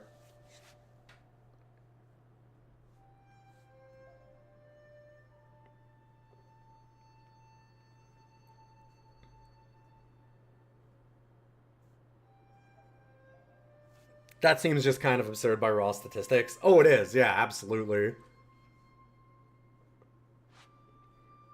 I mean, I don't think that I'm the best drafter that's ever played Eternal or anything like that. Nowhere close. But I'm certainly not bad. I'm no slouch. And I think I have 7. In like 8 years of playing or whatever. 10,000 hours.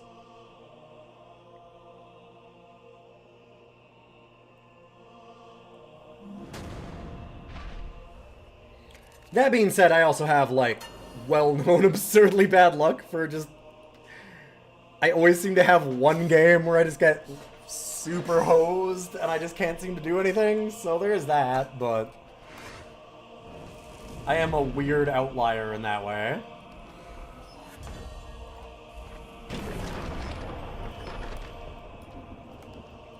This might have been one to throw back, but we'll see.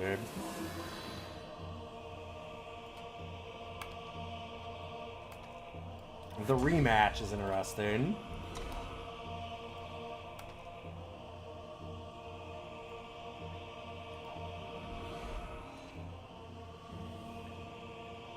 Oh, you wish to spar?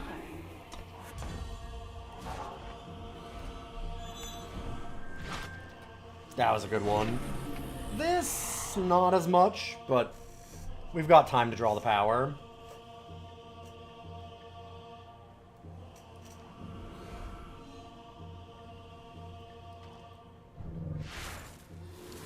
Wow, that was a lot of Tarkov's wares.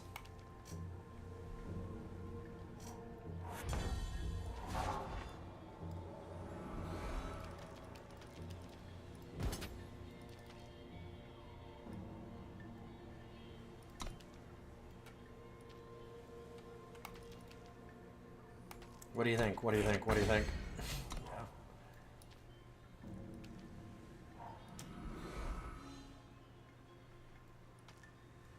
Tarkov's wares is pretty good too, by the way. Like, it's not bad.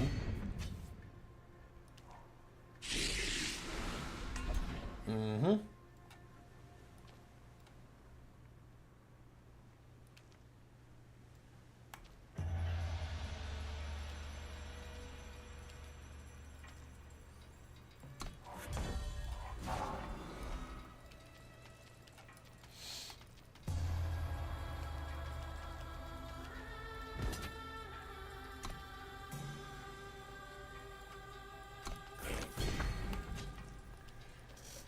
And now we're in an awkward position.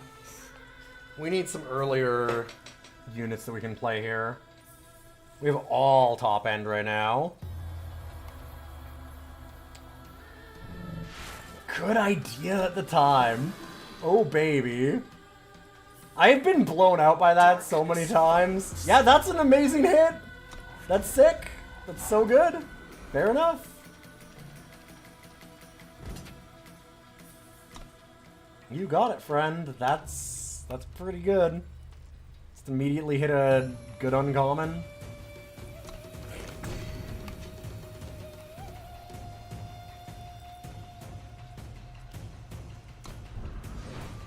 If they don't want to do anything, I'm okay with that.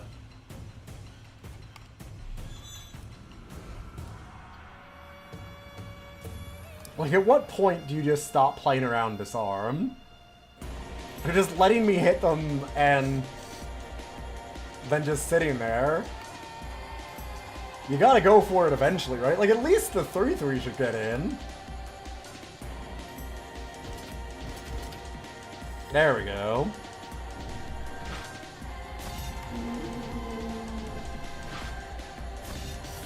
Hey, guess what? Guess what, motherfucker? Best part is they're like, well, they can't have another combat trick, right? Well, I don't know, they might actually know that by now. We'll see. If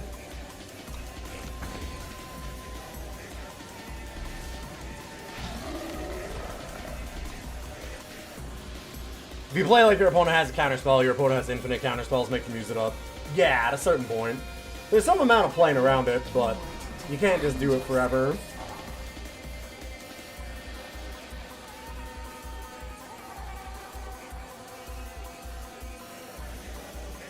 Nom nom nom nom nom nom nom nom nom nom nom. Learn to bite. Munch munch. Yeah, they kind of know that we have Find the Moment. Sound the alarm.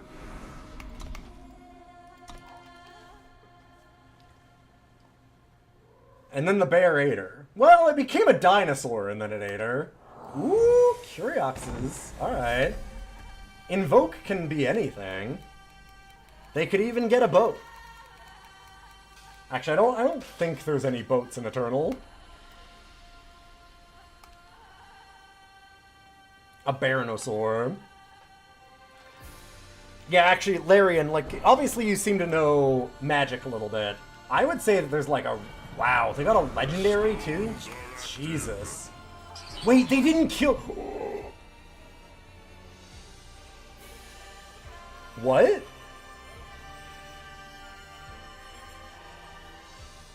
Oh, it's an even cost. Okay. They couldn't kill it. That's fair.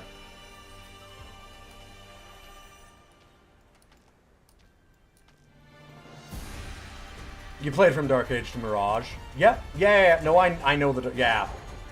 I am well aware of Magic.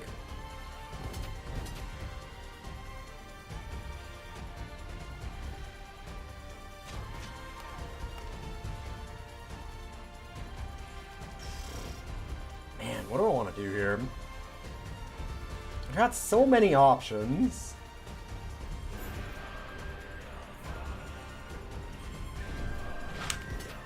Like, I don't think I want to use the Find the Moment if I don't have to. I think that I just want to force them to do as many bad blocks as possible before even doing this. And I still have it up if they try and play around it, if I really want to. I'm just going to do this almost for sure.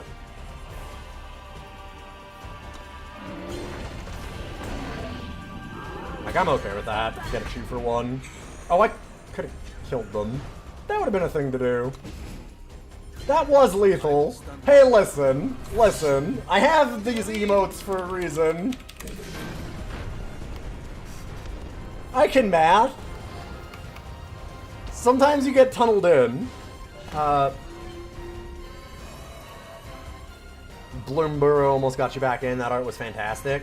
I will say, there is a very... I actually think that one of the coolest stories that I've ever seen in, like, a card game kind of set, and, like, a neat setting, was Early Eternal.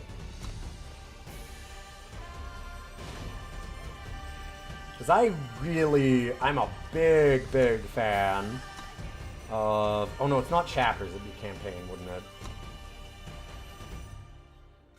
I like The Tale of Horse Trevor.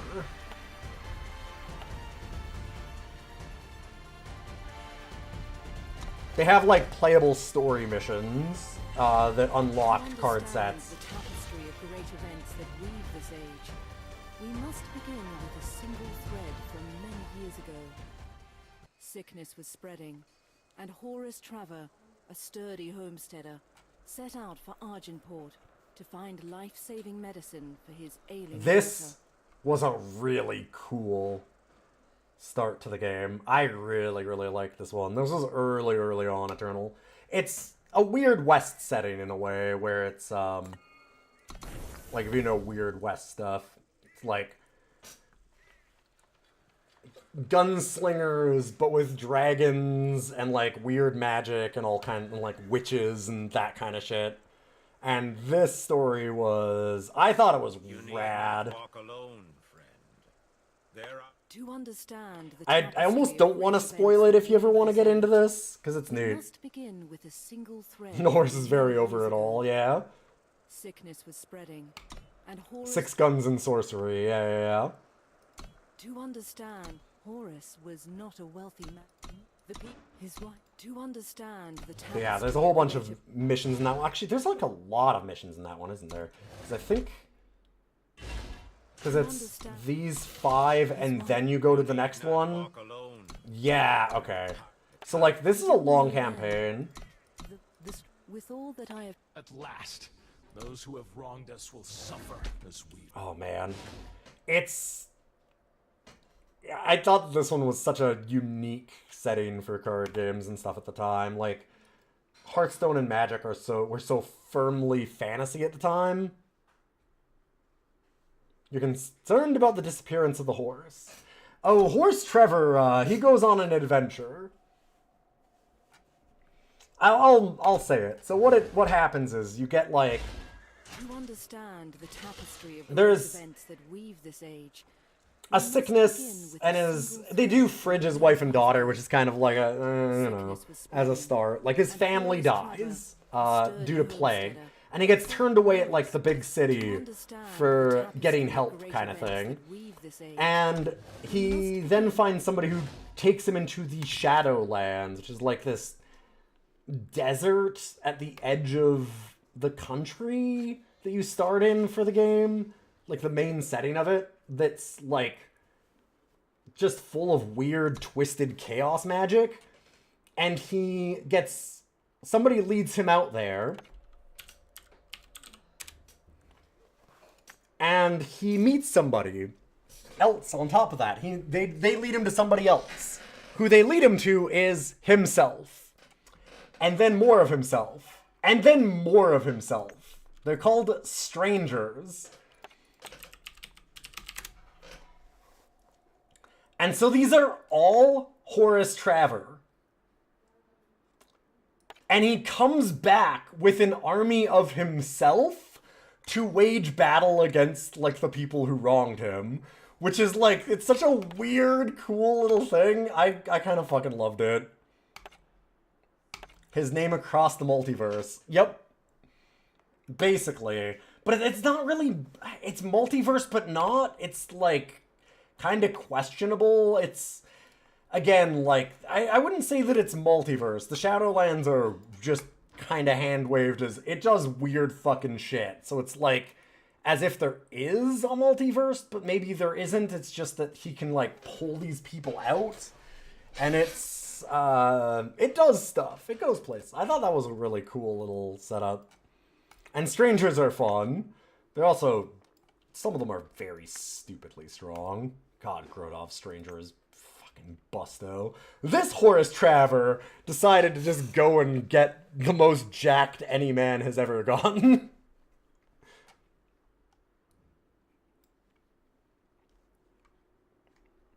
You want strangers back because the most common colloquial name for their deck was 5-color clowns, was it? I never heard that, but that's certainly a thing. I have a stranger deck right now. You could say. In that it uses strangers to use Strange Rider to find relics. So that's kind of a stranger deck, right? Right? Kind of.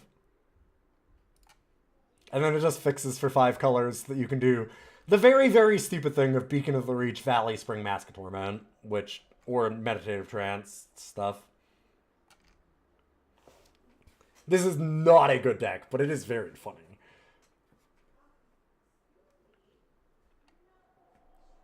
It does, so you create a random card off of this thing every turn. When you play the random card, you get a new random card. Whenever you make a random card, its cost is reduced by 1, which helps. But you also have Mask of Torment, so you get an extra power, and you gain more every time you gain life. Every time you draw a card, you gain life, so you can kind of see you just start going to like 70 power and playing 12 random cards a turn. A lot of the random cards suck, but it doesn't really matter when you play 12 of them.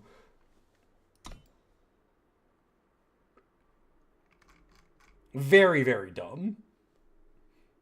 And then this was my even worse attempt at doing it with New Beginning and Valley Spring together.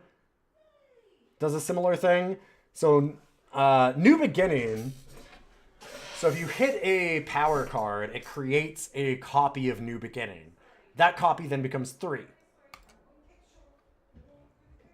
Right?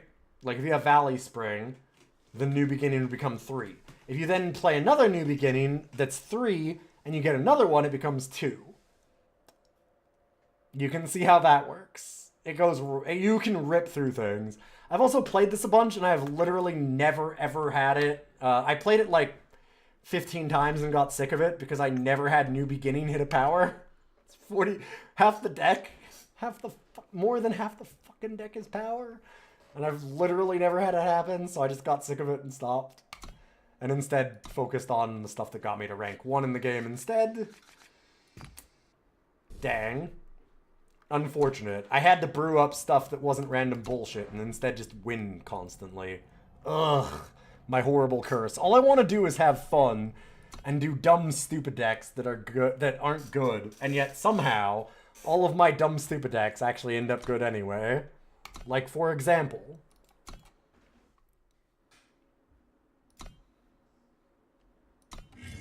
this thing, which we were running earlier to show it off because this is kind of what got me to 1. It isn't the actual deck that I piloted to get rank 1 at this point, but it's the one that I got to get most of the way. Clear the way to sacrifice relics to make these 3/6 road makers, which then play sentinels for free. And whenever you have a relic go to your void, you get a sigil, so you're just like ramping. And Honey Porter, like, yeah, this deck does some very stupid stuff. I'm gonna play one more with it, just for fun. Might as well try and lose my #1 rank real quick. And then I think that we're winding down. It's getting pretty late. We did the draft. My throat's really sore, actually. Yeah, I'm keeping this. This is a slam keep. Oh my god. It actually has Naoki and Clear the Way. We have not been able to do Naoki and Clear the Way yet. We haven't lost this deck on stream, I don't think. You know, I was playing it earlier. I'm not going to play that because I'm going to use Power Stone to get first shipment instead. Ooh, god.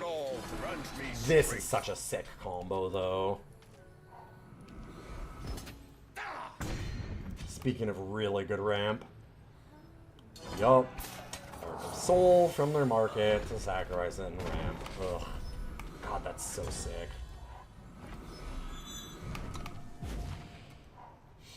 Well, if they don't kill our Power Stone, we get to first shipment. And then I get around to Honey Porter, and then we're just kind of good.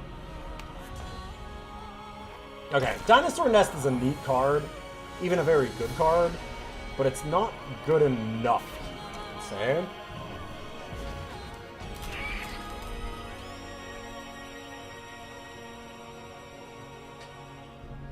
Yeah, that's fine.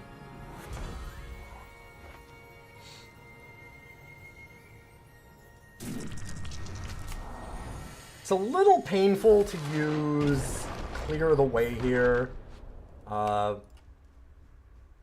without having Naoki down. But when they have a 1/1 and I just put in a 5/3, a 3/6, and a 3/6, and these also have endurance, Jesus, that is lucky as fucking hell, though. God damn. Wow.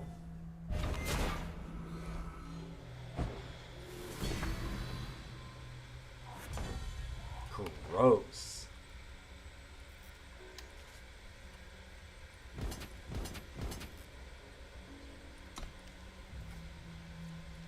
We're still in really good shape. We're letting those hit? Well, I can play free Sentinels off of it. Hi. Is Kiln Titan good? I've heard it's okay.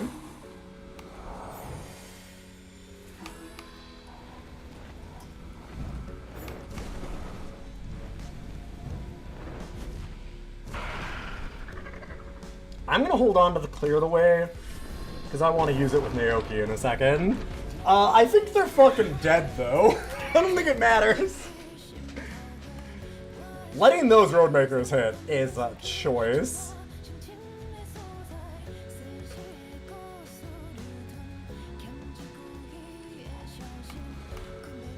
Like, they've had a really good start, and we are just gonna body them.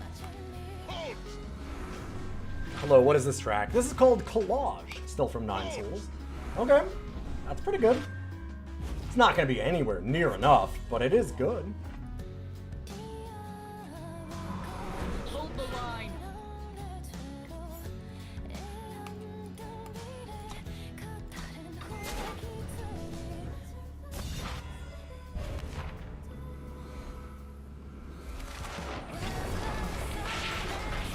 Did you know Venus happens?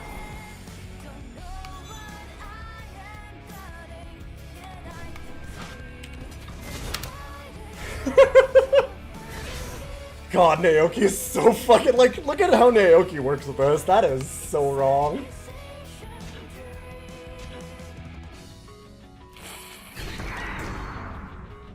Banish the darkness. This deck kind of rules. It might almost be the deck from the person that's the #1 rank in Eternal right now.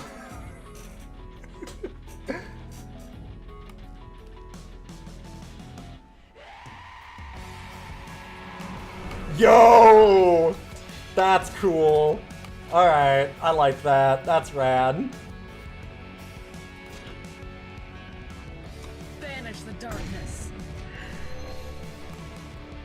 fellow Naoki enjoyers.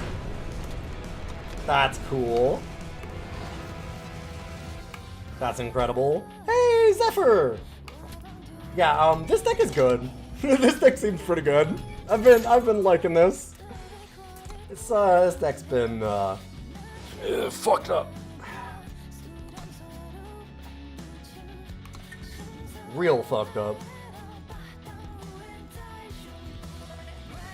There's lots of really stupid stuff that you can do too. I've had lots of people try and like board wipe me out of an early board state like that, and I've had Hive Delivery.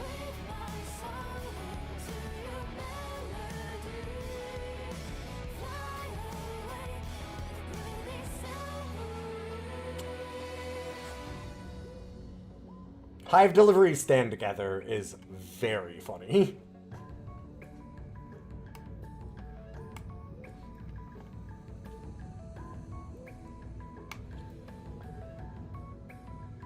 It's been a really good throne list for me. I think that it's a little less consistent. It's got more power than my other lists with Vina, because I've been running a couple of Vina lists. I ran another one last month to get rank 1 also. But it's a very different list, in a way. It's much less focused on, like, the all-in combo kind of thing.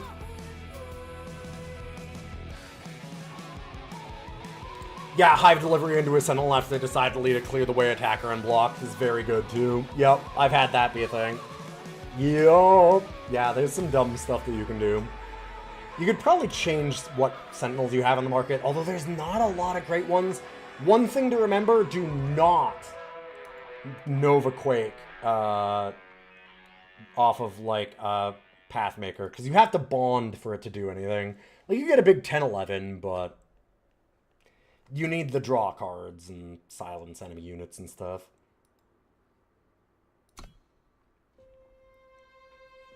It's definitely still worth in the market. I would not cut it, but you just gotta know when to grab it and not just to slam it on those. The other list that I had last month that got me to rank 1 is this one. So, like, still Vina, still doing lots of honey stuff, still Honey Porter, but, like, Volk, Titan Foundry, Creation Project, Waystone Gate to go with Clear the Way instead. Drifting Drone, which is, like, one of those things that looks so bad. Looks so bad. It's just, God, what is this thing? This thing's such trash. And then it's a 16-4 and they die immediately. Promenade Patrol is the main reason for that. When you Promenade Patrol into Honey Porter and just immediately +3/+3 your entire team, that's kind of disgusting. Just a little bit. Just a little bit good.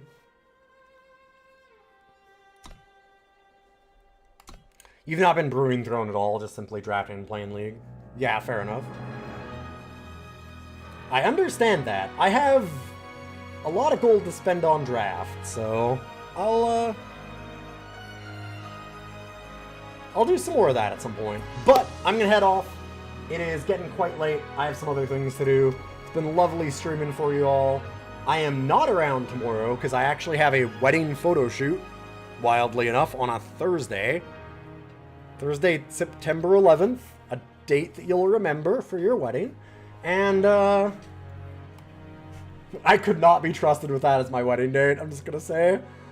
I'm gonna leave it there. Just leave it there. Just leaving it there. And a very, very belated happy birthday. Thank you. Yeah, we missed out on streaming on my birthday. Just for reasons. And, I was really sick that day. But, and some other stuff. I'll be back on Friday, and I'm gonna do the makeup stream for what I was gonna do on that Monday, which is a extra long look at Star Control 2 for DOS Cider, our ranking of DOS games.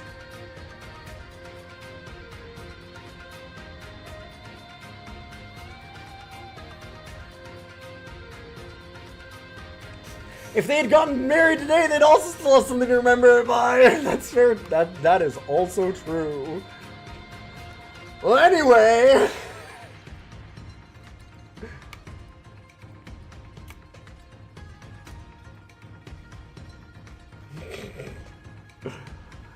Oh no!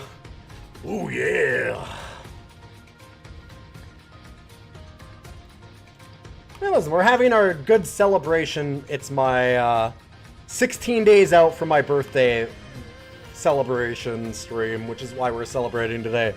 And no other reason at all. I'm going to host you over to somebody else, so don't go away. Thanks for being here. I'll see you on Friday.